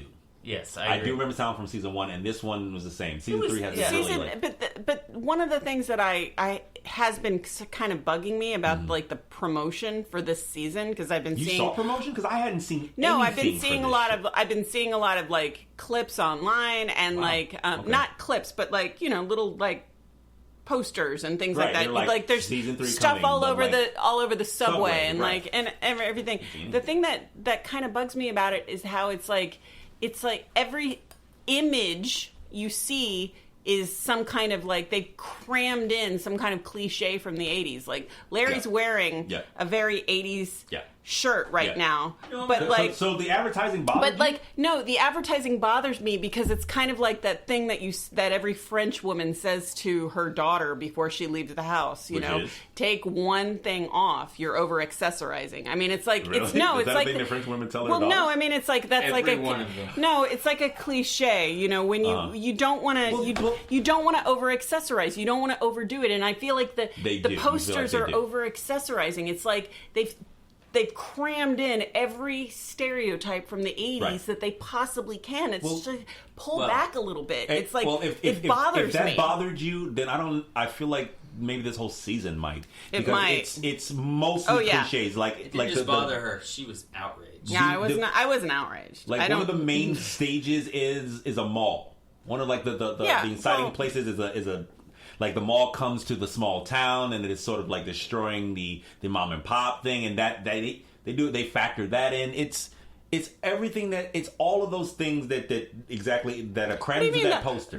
The mall comes to the small town. The mall was already in the small town in the first season. That was downtown. That was downtown. What they're saying is the mall comes to. This is in the first episode. The mall comes to they open a mall in the vicinity of the town. And basically, everybody goes to the mall, and the downtown area shuts down. Like mom and pop start closing. The first episode, you find Winona Ryder's character trying to putting up signs to 70% off at the general store that she works at. Question: was Carrie Elways?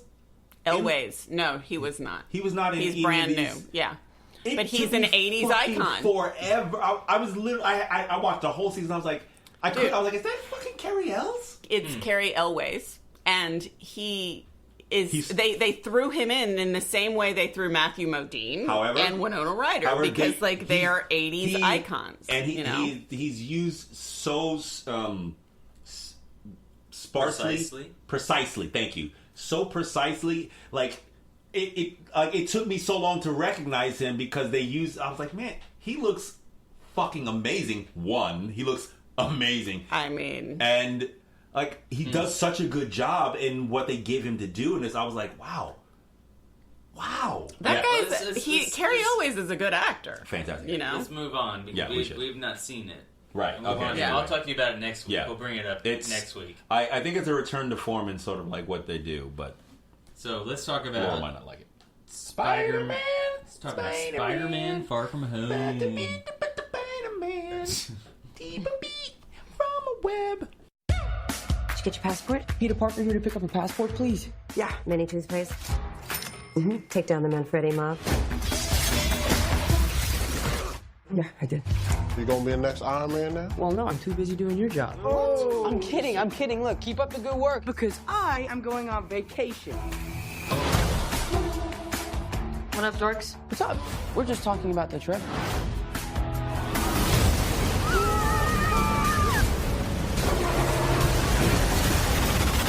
Who is that guy? He's like Iron Man and Thor rolled into one. What are you gonna do?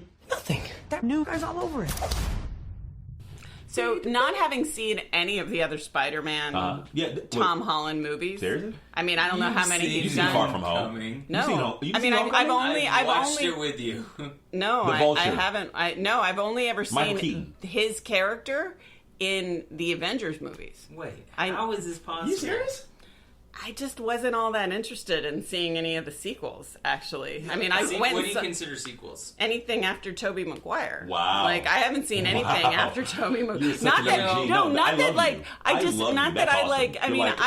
like these. I mean, I like these kinds of movies. So you didn't see the Jamie Foxx Electro one with Andrew Garfield? I haven't seen anything after the last Spider-Man movie that I have seen. The last Spider-Man movie that I have seen is the one where Tobey Maguire gets dark because of the whole Venom thing with Topher Grace. 3? Yes. What? That's the last one that I've seen. That's a keeper. That's a keeper. You know? Yeah. I mean, that explains a lot. Does. She's always had this tattoo on her back. It's like a little heart riding a stallion, and it says Tobes. I don't even I thought that was just her love for Toblerone. I don't. You're like, I don't want the exact. I thought it was like she just really loved that French chocolate. It's Tobey Maguire. I just lost. Specifically Spider-Man. I don't know what the stallion if it wasn't, listen, as much as I am a Star Wars fan, if it wasn't for the fact that Larry forced me to see the new ones, I probably would not have gone to see them. Seriously? Open those eyes. Because of how crushed I was by the prequels. I mean, and so I got to the point where I was just meh. I don't like crushed by Spider-Man 3. No, the sequels. She's talking about I don't really. The prequels to it Star was Wars. The prequels to Star Wars were so bad that I probably would not have traumatized, seen. and she wouldn't have gone without you. The Tobey Maguire's Spider-Mans got so incredibly bad that I was just I didn't care, right. because I was just whatever. Such it's just going to be a conversation we could have right now, not about Spider-Man. It's going to be more garbage. I could talk to you forever about. Anyway, about but I the did. prequels. I will say this: I did enjoy this new Spider-Man because Okay. I like Tom Holland. I felt like I was just like, wow, You this haven't seen CGA. Spider-Man Homecoming? No, I haven't. I think. Well, then that should But be I on your did list. like You the should- you would CGI in this. You know, Tom Holland was a great actor. He's funny. He's He's a like very got good like some like, He's a and very I good do what I Well, what see, I if this really is your like. first, this is your first Spider-Man movie with Tom Holland. Yes. Then you have no frame of reference. There's no But what no thing that But you who don't cares? engage it You know, on the these are not- Avengers. these are movies. Tobes. These Well, are no, not- her only frame of reference is the Avengers movies, and the Spider-Man's not a real central. But what I like about his character and what I like about the way they've interpreted his character is that they've gone back to the fact that like he is like a nerd Child. and he's Yeah. smart. Well, and like he can talk about particle physics and he can talk about like parallel universes Well, and see, stuff this like is why that. you should like, listen to the podcast because we've he's- had this discussion. Well, But I'm just saying. we've talked about because I've had the issue. This was Holland's portrayal of Spider-Man is the first time, in my opinion, that they got both parts of this character right, because Spider-Man is not just Spider-Man action hero swinging on webs. Right. He's also Peter He's Parker, a nerd. this nerdy kid He's from like Queens, a he's science like the smartest genius kid. from exactly. Queens. He's And the Iron. ra- That's why Tony Stark is like drawn Right. to him because he's like a superhero and he's a super nerd. And this is what's interesting. You should definitely go back and see not Homecoming. Is it Homecoming? It's Homecoming, yeah. You should definitely go back and watch Homecoming. I will Because make her watch it. it now. It would. I'll get around With to a it. gun to her The head. Holland portrayal of this character is the first time that Marvel got the character complete. Right. The Raimi films did a really good job of giving I mean, the I like Peter Sam Parker Raimi. set.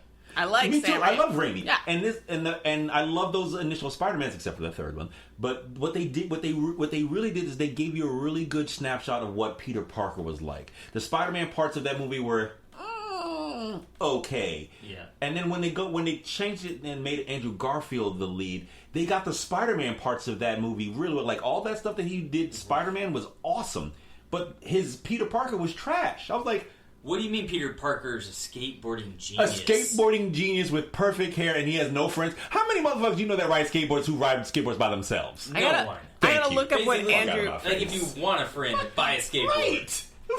You don't have to be good on it. Somebody be like, "You're no good." I'm a I'll show loner. you the I'm way. a loner who rides a skateboard and I'm gorgeous.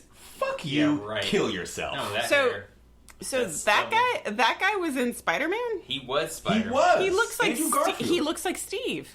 He From does look like Stranger Steve. Things. He does look like Steve from Stranger Things. That's exactly right. He looks like fucking Steve, and I think Steve could be a great I Spider-Man. think he ended up dating Emma Stone based on this role. Like, Yeah. like they ended up dating based on like her playing Gwen Stacy and him being Spider-Man in this. And I was like, Oh my God, she was in that movie too. yes, Yeah. Wow. Andrew Garfield's a really good actor, though. He was in some Scorsese movie that we saw, which I can't remember. It was like, whatever. Doesn't Apparently not that good. 2012. It's a very intense movie. Yeah, Daisy was born that year. No, That's yeah. why. That's why I never saw I it. took the You girls know. to see both these movies. Yeah. Yeah, they were young. Yeah. You So- took the You'll girls never to remember see. this. Okay, You'll so never between the remember. two of you, Yeah. describe a spoiler-free plot. Well, you can't describe the plot. No, I could try. What is No, the I plot? can definitely. Spoiler-free plot. All right, this is what I'll try to And do. then- Spoiler-free and- plot. and then we'll talk Spoiler spoilers. free So- plot to. Spoiler-free plot. So this is a Spider-Man I movie can- post Avengers Endgame where Peter Parker has now blipped back into existence as well as a bunch of other motherfuckers, and they make a good job of they give you a good job of setting that up right at the top. They're like, here's a whole bunch of people that show back up and what has subsequently happened to that. And this is how weird it is for all of us Right. that like Right. everybody showed back up and Right. like you They're know 5 years older. Right. They're 5 years older, and Peter is actually one of these people. No, we're 5 years older, and They are still the same age. Yeah. And so Peter shows That back sucks. up, right? That's And he's basically on his summer vacation with his class, and they're on a European vacation. It's like a Griswold. It starts like a Griswold family vacation kind of thing, like a Chevy Chase movie from the '80s. And then, but before he leaves, Nick That's Fury. gonna be you in Florida, by the way. Oh, I can't wait! It's gonna be oh my god! such a Chevy Chase I, thing. I'm gonna be that guy. You think you know me? You don't know me. Like monkey knife fights every night. Monkey knife fights. Slurping oysters. I'm allergic. Another dozen. Funk. EpiPen to the throat. It doesn't start. It doesn't start when they're on vacation. No, it doesn't start on vacation, but it starts it starts when they're about to go on vacation. But it starts when they're about to go on vacation, and Nick Fury is trying to get a hold of. This movie's about the absence of Iron Man. Right. Yes, absolutely about that. Who's going to be the new Iron Man? I might need to make some quinoa. Okay, you can definitely make some quinoa. That's the best. Trying to claim too many dishes. That's literally the best line I've heard on this show. I can't do it. I can't turn on the microwave. I'm gonna make some quinoa. Just come down and sit. We're gonna talk for 15 more minutes. I'm hungry. Quinoa. What do you remember starving? Well, I think we're trying to do a spoiler-free plot synopsis. This is jumping to spoilers. Forget it. No, you can't do spoilers. Listen, it's basically there's like some intense feeling of insecurity and regret because he's still super bummed about Tony. Yeah.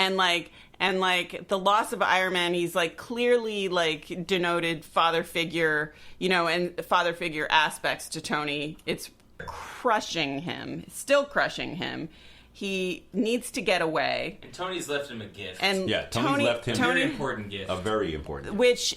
Which denotes a certain amount of responsibility, which gives him a certain amount of responsibility that he doesn't feel like, he feels like is entirely undeserved. Because he doesn't see how Tony could see him as like in any way like someone who could carry on his mantle, which is what the gift sort of implies, that he is responsible. He is, and they drew what was interesting about the gift is that it was again like they show him during the course of this film, existing in the same way Tony did, which was, I'm a superhero and I'm smarter than everybody else in the room. But I'm still questioning my own. Right. And Jake Gyllenhaal's character even like comments on the fact that like, you should never be ashamed of being the smartest person in the room. Jake Gyllenhaal's character? Jake Gyllenhaal's character is the other, either the new superhero who could either be the good guy or the bad guy. You don't really know at first. He's like, he does a very good job of hiding that at the top. I like you, Peter. You're a good kid. There's a part of me that wants me to tell you just turn around, run away from all this, and then there's another part of me that knows what we're about to fight. What's at stake. I'm glad you're here. Me too. But you're worried about your friends. Yeah. Just always feel like I'm putting them in danger. Look, just get them inside and keep them in a safe place for just a few hours and they'll be all right. It's really nice to have somebody to talk to about superhero stuff, Anytime. There's a question of like, who are you going to see this movie? Right. Are you a person who knows who Mysterio is? Right. Right. Or are you just a person who does not know who Mysterio is, and you're just going to see a Spider-Man movie? I feel like I think this movie serves you better if you don't know who Mysterio is going in. Yeah. Right. If you know who he is, if you know who he is going in, you're like, when does it happen? Right. When does it happen? And that was basically me sitting there for the majority of it. So let's because the inciting incident. We're so close to spoilers. So I feel like let's move into spoilers. So if you're at this point and you want to like jump ahead, if you want to jump ahead, you probably should. Sorry if we already ruined anything for you. No, I don't think we were good. I think we're okay. So there's going to be a thing that happens to Jake Gyllenhaal. That's what you know. So anything from this point on, we'll talk about. It's probably going to be spoilers. Right. Well, you know what? But before we jump into spoiling things, I feel like you said something that pegged something. I was like, I got to remember to bring that back around. And it's for me, it was the lack in this MCU universe of talking about Peter Parker's father figure, because just like you were like Tony is in his father figure, but in the MCU version with Tom Holland, they have never once discussed Ben. Uncle Ben has never been brought up. No, never. Not one time. And I find it very He's not even there. And May's there. And May's there, May's there, and Aunt May doesn't even reference it. Like we've seen them now a few different times in a few different movies, and not once have they referenced Ben Parker and his importance to Peter and why Peter does Spider-Man. Aunt May is like dating. Gorgeous. Aunt May is like Marissa Tomei. Aunt May is like living her best life. You know she's just like she's wearing like high-waisted jeans and like those were expensive jeans. in that. I was looking at those jeans. I was could like, not tell you the expensiveness of that fabric. I know it was delicious. I mean, it's not the fabric; it's what you put it over. it's like I'm telling you, Marissa Tomei. They had her in some like nice outfits, and I was just sort of like. Damn. She got an Oscar, y'all. Right? No, exactly. Like she's like, these jeans, whatever jeans you dress me in, need to be at least $475. I mean, they cannot be. I'm not wearing anything that does not make my ass look entirely spectacular. I'd have paid $15 just to see Marissa Tomei in them jeans. It was I'm just saying, it was weird, because like you were right, you're absolutely right. It's all about his relationship with his Aunt May, and like there's like zero mention. Well, and we know why that is, because we had the Tobey Maguire trilogy. Well, I don't think Andrew Garfield. I don't think it was based on that. Because 100% it was. Well, the article that I read on this subject, the director of this new Spider-Man was like, basically we could go anywhere with Uncle Ben now. Right. They basically leaving Uncle Ben's story to this point where we haven't even spoken about it has given them the option to do whatever. They could introduce Uncle Ben into the next season where like Marissa Tomei meets some dude named Ben and they get married. You know what I mean? Like, well, thank you for writing the script right away. That's awesome. But I'm just saying. But no, I think what it is, it's smart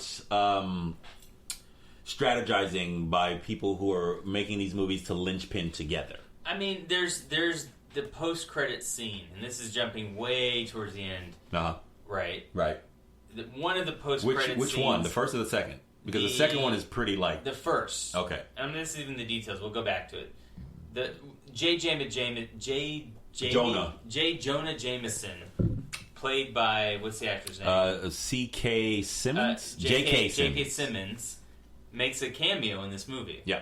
Which suddenly ties this movie and this Spider-Man into kind of... See, I don't know. Because saying that... Tobey Maguire and Sam Raimi trilogy. Saying that is basically like saying like... was he not? Was that guy not in the other movies? No, but he's in. I didn't know that. Jonah from I know the Sam Raimi movies. I just didn't realize that they didn't include him in any of the other movies. No. So wait, okay, let me ask you something before we even get into that. Did you know that Mysterio was a bad guy?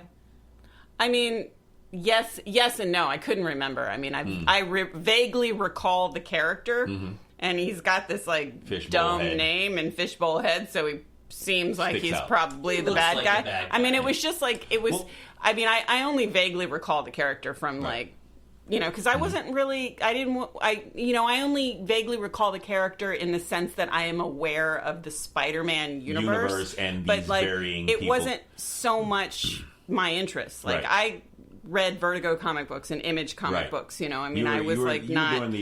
I was definitely very much like a 90s comics nerd, So, I mean, I didn't like delve back into, Mysterio was like old school comics. Really old school comics, Yeah, exactly. One of Spider-Man's like OG. He's like original Sinister Six. I mean, and like, I wasn't going to like revisit a character that like looked so dated to me that, like I find the dude on Aquaman like super dated, like that fishbowl character on Aquaman, like that guy is like, I don't like the way he's been executed. He's too like you know what I mean? Laurel, anyway, that's DC. Sorry, we're talking about Marvel. Whatever. Whatever. That's a valid sort of comparison. Listen, were we talking about like Spawn and like that angel like character recently? Witchblade. Yeah, seriously. Witchblade poster the other day walking down the street. Yeah, walking down randomly walking down the street. No. Somebody was selling it, and like Larry goes, "That just looks like a comic book," and I'm like, "Dude, that was Witchblade." Are you kidding? It was an offshoot of Spawn. It was an Image. I mean, I was able to explain. Rolling me under the bus here. I said she pictured it by the scruff of your neck and the cuff of your pants and your throat. He did not know what who I said was. We walked by it and I said, "I'm pretty sure that's a Witchblade comic." No, he did not. That's a witch. That was a character from the Witchblade comic. He did and she said, "Yes, it was. It was from Image." Blah blah blah. And then now the story's turned into like No. Is that? Me thinks Why the is lady she so does protest sexy? too No, much. Why are no. you protesting so much, bro? It's hot. Yeah. He had no idea. No idea. But Anyway, so Jake yeah. Gyllenhaal's character, he's like kind of like there's these elemental things going crazy in cities Right. across the world that just Well, interestingly enough, like the elementals. One of the first images you see is basically Nick Fury and the character. I can't, Kobe Smulders. I just want to call her Robin Jabotsky because she was How You Met Your Mother. That was her character's name. Oh yeah, that I don't know. Her Robin name is. Jabotsky. She's the girl agent to S.H.I.E.L.D. She's Maria Hill and an important. Anyway, Well, not anyway. yet. So She's not. Maria This Hill. is Yeah, the most she she's actually- ever done in this episode. I That's was wrong. not into How You Met Your Mother because it's Me either. offensive to nerds. I didn't like that show either. But like the really funny thing is like she had more lines on How You Met Your Mother than definitely. she does on. No, she on, was like a star. Like it was her and what's that It bothers asshole? me how underutilized she is on this the show. thing- She's just in, sort of in like the Marvel universe. The thing Yes. is, with Maria Hill doesn't come to prominence until Nick Fury dies. Because she's always kind of been Nick's second in command, and then when Nick kind of does his like, I'm gonna go away and do some stuff, then she came to prominence in the Marvel universe. Yeah, but So- this is like these No, are I get it. movies. I get it. They can give her more dialogue, but they just choose not to. I get what you're Bugs saying. me. But so the inciting incident for this movie, the first thing you're going to see when you go and see this movie is Kobe Smulders, Maria Hill, and Nick Fury show up in Mexico to this destroyed town, and then this. What was it? Sand monster? Was it sand? It was like sand, yeah. Like, Sand so kind of it's like earth a monster. sand sort of earth monster comes up in front of them, and then Jake Gyllenhaal's character jumps down in front of him. He shows up and starts fighting this thing, and he's like, "You don't want to be here," or basically he's like, "I'm your ally in this weird kind of way," and then you get sort of the credits start to roll, and then you jump into Peter Parker's life, and that's the inciting incident in it. So he basically shows up and makes himself look like he's a hero, and from that point in the movie, you assume, oh, okay, this dude is here to help. But And did you this- ever, Laurel, did you ever assume that there was nothing nefarious going on with Jake Gyllenhaal's character? No. He always seemed kind of sketchy, and that's the thing. I was talking about this after the movie. Right. He's sketch. I You like him love as Jake sketch Gyllenhaal. characters. You like him I playing love sketchy him. characters. I think he's an amazing actor. I don't like him in these Marvel movies because I feel like he's just ultimately miscast. He's too physically Beautiful. attractive. He's distracting in the movies. Yeah. So there's that. And there's something odd about him. distracting. No, He's but so there's beautiful. something he is an actor who's got this like quality to him that there's something A Robert Downey Jr. he's just no, it's not that. He's just there's something wishes. on about him. And like he works as like his own thing in the entire movie. You know what I mean? Like he needs to be like he's the star of Jarhead, so he needs to just be the star. He can't be in an ensemble movies. Like Interesting. Nightcrawler, Yeah, he's so good. is an amazing Donnie movie. Darko. You know, like Donnie Darko. sure. Right. He needs to where be he is the focus. you know, he is the those focus. are the movies he should be. You know, like when he's in something like this, he's just like you look at him and you I don't believe you. Yeah, you know, it just doesn't. I don't believe you. Like That's what I you didn't think he was great in that the movie. What was that like horrifyingly bad like video game movie that he did? Prince? Sands of Prince of Persia Prince or of something. Persia. I mean, Oh like my again, God. another like Well, like you know. Well, that movie suffered from bad cultural appropriation because it's called Prince of Persia, and you're going to cast a blue-eyed white guy. That was That's just problematic. Weird. But like I That's- he doesn't work start as there like and work back. Yeah, he's that was too for problems. He doesn't work as that sort of like I mean like he works in Jarhead because like the character is like a weirdo. You know what I mean? You have to be a weirdo to be and also a Jarhead sniper. was you know? a singularly focused Yeah. narrative. It was about that kind of personality type. I mean, and he was the personality type that they were focusing. It's a, but So but it makes it's sense. like based Based the on your source theory, that the makes source sense. material. I mean, I love that writer Anthony Sowoff or something like that. I can't remember his last name, but he's like the So you the wanted source somebody, material for that was like amazing. You know, you thought somebody else. This movie would have done better with somebody else. I think. Would you have believed, yeah, you would I have think. believed it more I mean, I if liked. it would have been somebody. Michael Fassbender had been a I good choice. enjoyed the movie, but I felt like it would have been better served to have had like a different actor who didn't come across as like so immediately off. What about that cat? You know? Do you remember the first Underworld like Paul movies? Rudd might have actually been interesting because he's so likable. I'm gonna, I'm gonna suggest, so likable. I'm gonna go on a limb and be like, you remember that first Underworld movie? The guy who played the leader of the werewolf clan, the English guy, who's in. I meant to ask you guys about this. He's great. Did you guys ever pick up Neil Gaiman's? It's on Amazon right now. Oh my God, Good Omens. Good Omens. I'm reading the book. I haven't watched read it on it. the Yeah, beach you haven't watched yesterday. it yet. But that guy, the guy who played that's Michael Sheen. Michael Sheen. Jessica Jones, bad guy. I'm just saying. That's No, they look very similar. Yeah, it's the opposite guy. The guy who plays the angel was the guy who was the werewolf clan leader. I think his name is Michael Sheen. And what the fuck is the guy who played Mr. Oh God. But if that guy had been replace that guy with Gyllenhaal, I just think movie served. I kind of think that like Mysterio needed to be somebody a little more likable. You know what I mean? Like I feel like when more you say Paul, Jake Gyllenhaal. What about Keanu Reeves? Jake Gyllenhaal has like this. He, as an actor, he has like a roundness to him, and that roundness has a core of like odd. And like I appreciate that odd. I'm attracted to that odd. I like that interest. But you know what I mean. That's why I like this guy. Right here. But what I mean by that is like me, ladies and gentlemen. You need somebody who is like it's just a podcast. Like Paul Rudd. What makes Paul Rudd appealing is that he is super likable. Yeah. You know, I mean, he's just and like super likable people are like the best ones at playing villains, you know what I mean? Like, because it's against type. And like, if they had cast somebody who is like tradition, like, can you imagine Colin Hanks as that character? You know what I mean? Like, you need like somebody as like... No, actually, now that she said that, that's actually a better casting in my head to me. You know what I mean? I was like, gonna say like Tom Hanks. Right. Yeah. Well, somebody super nice. Even Tom Hanks. Yeah. Like, that's why David Pumpkins works so well, because it's like so strange. You know what? You actually touched on something that I didn't think about until you brought it up, and I think you're right.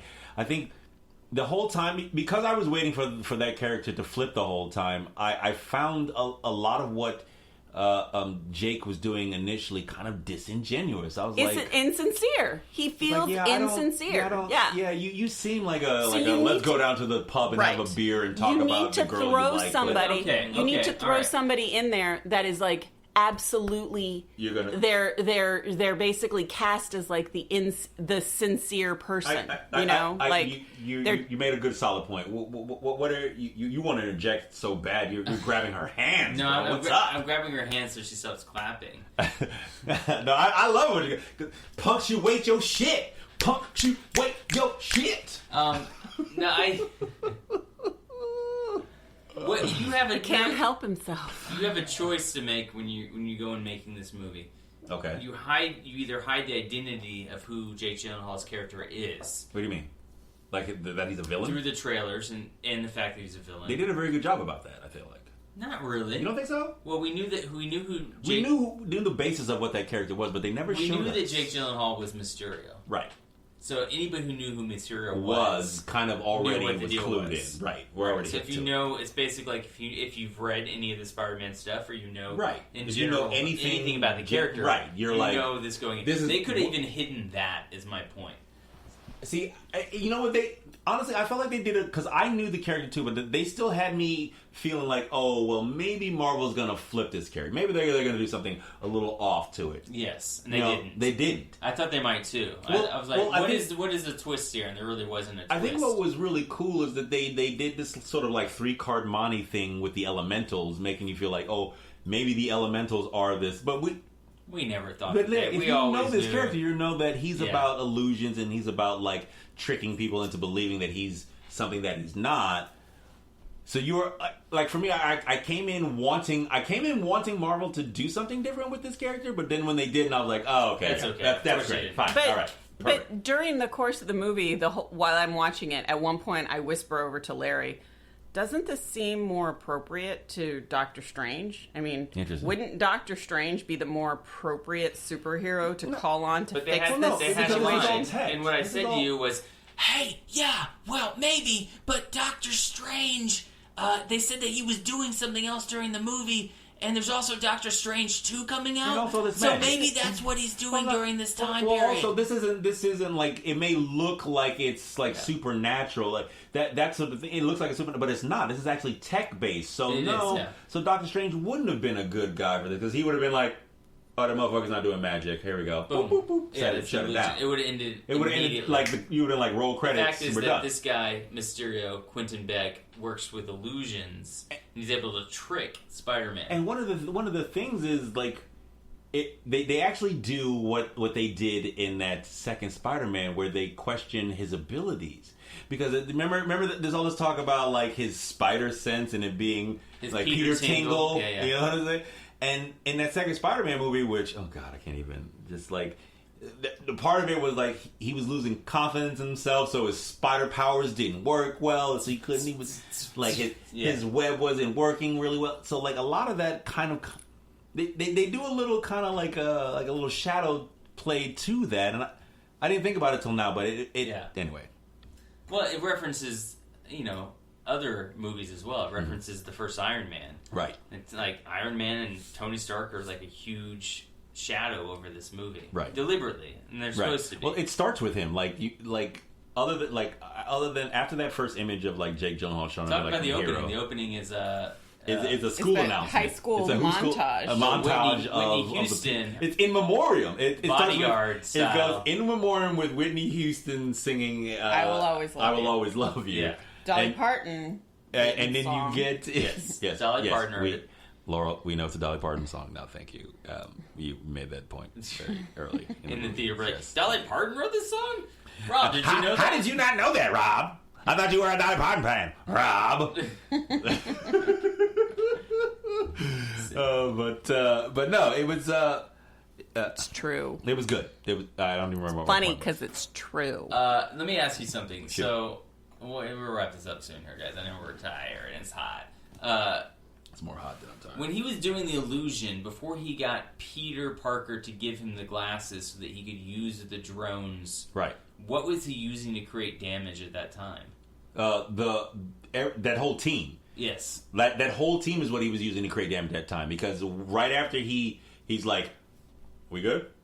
Ah! And they start cheering. Yes. Everybody gets their shout out. And what was great about this is that it's not just Mysterio's not just the villain in this. He's not the only villain in this. He's got a crew. He's got a crew. Yeah. It's basically the Fast and the Furious. Yeah. So like to pull off in the movie theater. So basically, I was like, this is a caper. Yeah. So basically, if you don't know by now, that Mysterio deals with illusions, and in the comic books, Mysterio dealt these illusions, and he got Spider-Man to believe these crazy things just based off his own power. Mysterio's basically Danny Ocean. Yeah, they're former Stark. They're former Stark employees, and what they do in that moment, that same moment where he's like, "Are we good?" and they start celebrating, is they track you back through the different Marvel movies that each of these people that he's shouting out was in. For instance, in Mysterio, William was the guy's name from Iron Man 1. Okay. Not where I was going with this, but thank you for it's William. But thank you for derailing me. All right, go on, William Rob. In Mysterio's case, Mysterio was the guy who invented there's that scene in Captain America: Winter Soldier. Yeah. There's a scene in Captain America: Winter Soldier where Tony has gone back into his memories and he's reliving the last time he sees his parents. And then he takes these glasses off and he's like, $650 million blah, blah, blah therapy session. We nicknamed it BARF. Well, as it turns out that technology that he had poured all his money into, Mysterio, what's his actual name? Quentin Beck was the guy who invented that. He was the guy who came up with that technology, and when Tony shitted on it in public, calling it BARF. Well, I think he bought it and fired. He because fired he was unstable. He fired. He bought him and said it's a failure. Basically, everybody that's on Mysterio's team are basically disgruntled Stark employees. Yes. And they should be Yeah, disgruntled. yeah, they should be because he was a dick. Yeah. And basically they help Mysterio pull off these really elaborate ruses or capers. Thank you. Illusions. And that Ocean's 11, and Ocean's 8, and that's Ocean's Spider-Man. 10. Whatever the fuck this one is called. It's a caper. Yes. So Spider-Man comes back. He figures it out. He beats them. He kills them all. And there's some post-credit scenes. There's some post-credit scenes, yeah. And those post-credit scenes are pretty fucking awesome. Yeah, That's what I'm they're gonna say. pretty good They're pretty post-credit fucking- scenes. they're- Talk they're- about the first one. Post-credit scenes are like game changers. Well, you know, it's interesting you're saying that because as they were rolling, I remember you leaning over to me and be like, "I am sick of this shit." I am sick of this I shit. am- I just your like exact words. I am sick of this I want post-credit to- shit. I want them to end the movie so I can leave. I don't want to wait around and watch. But and wasn't like, it worth it for I this mean, one? They were good. It's a valid They were point. good. Well, but like, why I was it just worth it for this one? You had a theory. Include all of that stuff at the end of the movie. First, I'll you tell know? you it's not a theory. It's just my general observation. Tell them what the end of the first mid-credit scene is, and then later. Okay, we'll so tell the mid, I guess the inciting credit scene that sort of like jumps off the credits is Mysterio has been defeated. Spider-Man and Mary Jane have their first like swing through New York, and they're back in New York. She's like freaked out. It's crazy. So he sets her down on the ground. He jumps up on a light pole. He turns to a screen in Times Times Square, and he basically gets this this news blast of him murdering. If you don't know by now, spoilers. You get this news blast of him murdering Mysterio and basically being outed. He did murder him, though. Mysterio got shot by his own Uh, drones. And then kind of died abruptly. Like, he was sort of standing right up there, like, with a gun pointed at Spider-Man's head. And Spider-Man, Yeah, like, but he'd already been shot by that he point. had, but he was standing pretty fine. And all of a sudden, next thing you know, he's, like, laying on the ground and dead. I was like, that kind of came out of nowhere. But if a 50 caliber machine gun shits through your lower abdomen, you'll probably bleed out in the same time that he bled I don't out. think I'd be able to stand up and point a gun at Spider-Man's head. Is he really dead? That's another And that's question. the thing. But Mysterio hasn't died. Mysterio has died in the comic books. Clearly and downloaded then- by William from Well, Iron see, Man 1. Well, see, this is the thing. They're like, tell your theory. Your theory, I think, applies to what you're trying to. I mean, sort of. bring It here. doesn't. I mean, so he's downloaded by William from Iron Man 1. So William could basically take the image Nobody of knows Jake who Gyllenhaal. William is from Iron Man 1, by the way. He was what's his face? This is the dude's assistant. Yeah, exactly. Okay, what Jeff Bridges' what assistant. Larry's trying to tell you is he's a scientist that Jeff Bridges' character yells at in that first Iron Man movie. Tony Stark built this in a cave with a box of scraps. That guy. And the And he's guy getting yelled response is, "Well, I'm not Tony Stark." That's a guy who's helping Mysterio. In Anyways, this. that's not important.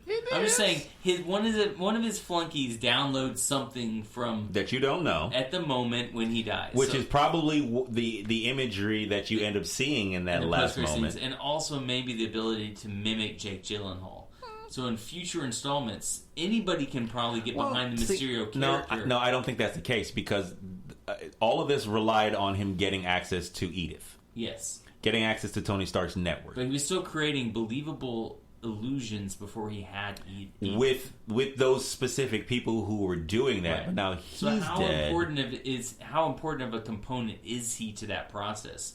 If they can completely download his entire body and put a goldfish helmet over his head, which you can't see anything into, Mysterio can live on. I definitely felt like the sci-fi, the science aspect of all of that plotting was really Lacking. It was lacking and confusing.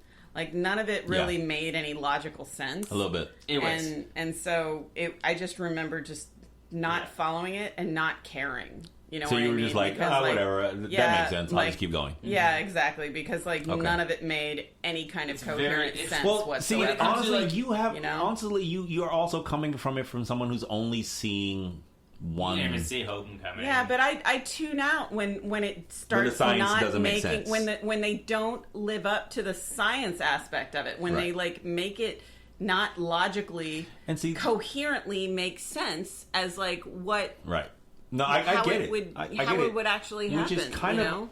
like off base for Marvel. Marvel generally, when it comes to the science aspects of like writing that kind of shit, they tend, at least in the comic books, they usually do really good jobs on like keeping the science actual and like you could do it. But I agree that's with you because comic books are probably a little more like they're just a little more like fact thought checked out. and Well, no, not like, fact checked, but just like thought out. Like they spend more time on like crafting a story than they do on a script. This was a script that was based on a comic book. I think, but you know, but like it also they was sort of a bookend for a series of films, bookend and also subsequent jumping off point for a series of films that we all kind of enjoyed. Which I think actually mirrors Iron Man, the first Iron Man. At the end of what we're talking about, the post-credit scenes, is Mysterio comes out and he says, "By the way, Peter Parker killed me. He shot me and I'm dead now." Well, and he says Spider-Man kills me, and also, then he says, also, by the way... Sorry.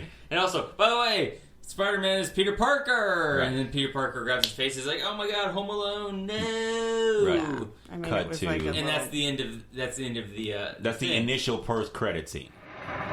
The shocking video was released earlier today on the controversial news website, thedailybugle.net. There you have it, folks. Conclusive proof that Spider-Man was responsible for the brutal murder of Mysterio, an interdimensional warrior who gave his life to protect our planet and who will no doubt go down in history as the greatest superhero of all time. But that's not all, folks. Here's the real blockbuster. Brace yourselves. You might want to sit down. Spider-Man's real name is... Spider-Man's name is Peter Parker. Captain Soul, they acknowledge the people who have gotten off of the Marvel shit. Right. Yeah. It's only because the Avengers are absent is Quentin Beck able to find a place. Right. So is this going to be like, is this next phase going to be like the Guardians of the Galaxy, Aquaman, and Spider-Man? Well, Aquaman is DC, so probably not. But definitely crazy. Guardians of the Galaxy and... It's Black Widow's coming first. Yeah, probably. Then we have the Eternals. So you have the lineup. Yeah, then we have Shai-Chang, or one of those movies around this time. They could be mixed around. It's definitely Black Widow first. Well, it sounds like they're going to be introducing new Marvel properties into the zeitgeist. Eventually, and Doctor Strange 2. You're going to... I think all this is going to come back around to an Avengers movie, just not an Avengers movie that we remember with like Avengers characters. Yeah. So. And then you got all the Disney Plus TV shows, Loki, Forrest Gump, Lost in Time. Oh, right. Wait, that's right, did you Loki. Say Forrest Gump? Loki, Forrest Gump, Lost in Time. All right. That's basically Loki. He's going to be traveling through time doing Forrest Gump dates. Oh, Loki, Forrest Gump. Yeah. Okay. I thought you were saying Loki, Forrest Gump. Life is like a box of hammers. You never know what you can hit. Wait, you mean Forrest Gump deeds? Like, so it's going to be like... No, he's just going through time. It's going to be like Quantum Leap. Kind of. Is that what you're saying? Deep cut. Quantum Leap, he goes back and forth through in time. I mean, that would be amazing. I'd definitely watch Tom Hiddleston. That's what it sounds like. But just give me Quantum Leap with Tom Hiddleston. That's what it sounds like, what you're describing. I think if it was going to be that good, we would be so lucky. And then he'd have his little buddy. I don't think that's actually what was that guy's name? Was that Cursor or whatever his name was? I can't remember what his... He was like his assistant. Remember. He was his butler. It was his monkey butler. Monkey butler, yes. Night Monkey. Yeah, oh my God! Yeah, Night Monkey. My God! Wow! All right. No comic book precedent for Night Monkey, but there was Hit Monkey for a while in a Deadpool comic. Night Monkey. Wow. So, anything else you want to say about? I feel like we were talking a little bit about how burp or fart first. I think definitely a burp, but I also feel like with a little bit of a burp or fart. It's so it doesn't listen to our podcast. Yeah, clearly doesn't. It's our only rating system. Clearly doesn't. Burp if you want to burp it. Fart if you want to fart it. Neither one really means don't. Doesn't that make any sense to you? I mean, maybe if Daisy was here, she'd be able to explain it to me, but I don't understand it. No, Laurel, what do you give it? Do you give it a burp or do you give it a fart? What are you talking about? Give what? She has no frame of reference. Spider-Man. I'm gonna say it's a solid burp for me. Solid burp for me. Although I feel like we were talking about this earlier, it seems to lean a little bit heavily into the teen. Yeah, I think it's the right choice. I think I agree. I think it's a good choice. Teen. I mean, it's just like Shazam was a teen actually, movie. Spider-Man is actually a grown-ass man playing a teen, but I'm not going to rake you over the coals for that. Tobey Maguire. Well, I mean, if you're fucking Tom Holland. Didn't you find Shazam to be a teen movie too? Yeah, very much so. Yeah. But and I wasn't that big of a fan. Like a grown-ass man playing Shazam. I actually wasn't a big fan of Shazam, which I actually watched, but I didn't bring up for what we read to this week. Thank you for that. Because nobody needs to hear how you're not into it. But see, this movie does rate for me. Like it's in the same kind of genre that Shazam is in.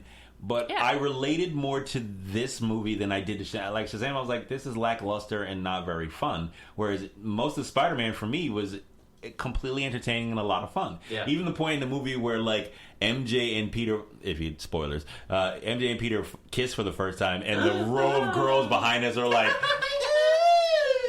I loved it. I was like, that what moment. are you 12? But also, that's awesome. I was like, this is why I actually go to movie theaters. I was like, what are you 12? But me will be 12 thank you. years That's old. awesome. They really did. Went in. It was great. Seriously. And that made Daisy and Penelope started laughing. Yeah. Like at one point, Penn rolled up and she's like, I've seen people kiss me before. I didn't react like that. Yeah, exactly.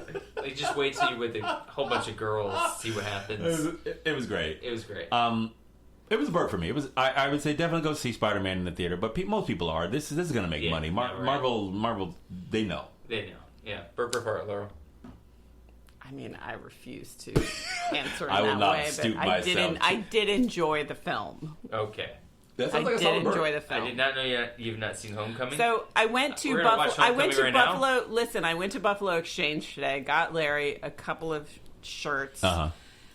Don't normally like to interact with anybody when I'm like making a transaction or working out at the gym. Damn, but the salesperson, when I was like paying for Larry's shirts.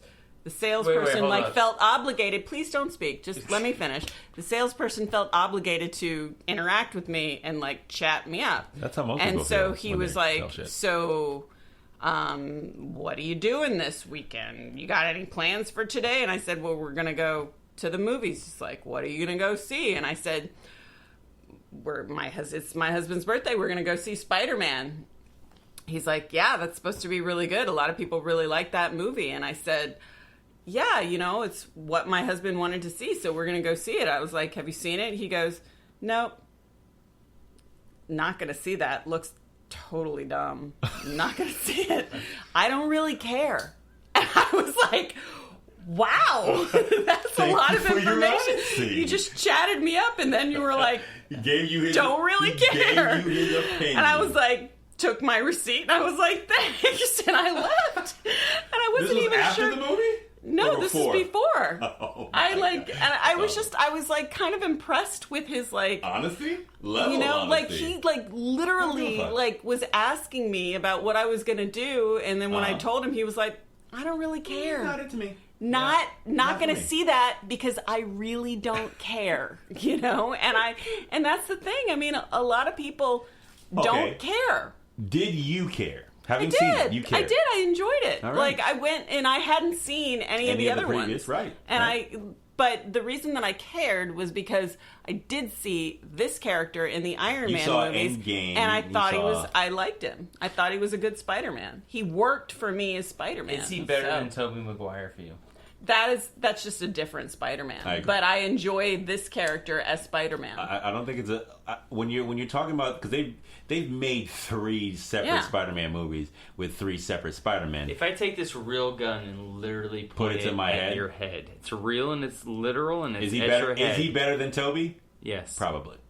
Yeah, he's just. But it's just different, though. I mean, like that's like saying, is Michael Keaton better than what it's saying is Christian Bale? Is this person's direction better than this person's direction? Because they could have directed Tobey to be like more like. I mean, Sam Raimi is a different director than Jon Favreau. Yeah. You know what I mean? Like it was also a different era when those movies came out. Like they were telling a different type of story. Not for me. It wasn't. Whatever. Well, is there anything else that we should put a bow on this guy? Tobey Maguire was not a millennial Spider-Man. This guy is a millennial Spider-Man. Yeah. You know what I mean? All I want to It's like say different. all I want to you know? say is multi-pack. Multi-pack. I'm your host, Lauren Stein. And I'm your boy, Rob Karma Robinson. Tampons are multi-packs. That was your cue to say who you are. I'm Laurel. Laurel. That's Sharon and it. Shane, we're done. That's it, Laurel. We're wrapping this up. Pull the plugs on this. This is over. Let the interns do the plugs. Warm up my car. I don't even want to be here anymore. The girls are sleeping. What we into at gmail.com. What girl is sleeping? Yeah, please. If you want to send us an email. Yeah, please send us emails. We love it when we can talk to people. It's fun. Just in general. Yeah. We're lonely. I need a snack. I'm hungry. We all need snacks. So you plug Patreon. You plugged... Patreon again. It's patreon.com/whatweinto. You can put $1 Yeah, just on throw there. us a buck. It helps us see movies in the theater without having to It helps kill us get ourselves. pop. We're probably going to see the movie anyways. But it It helps us buy get popcorn. It helps us get popcorn. So, yeah, thank you for listening. Thank you so much. Peace. Thanks.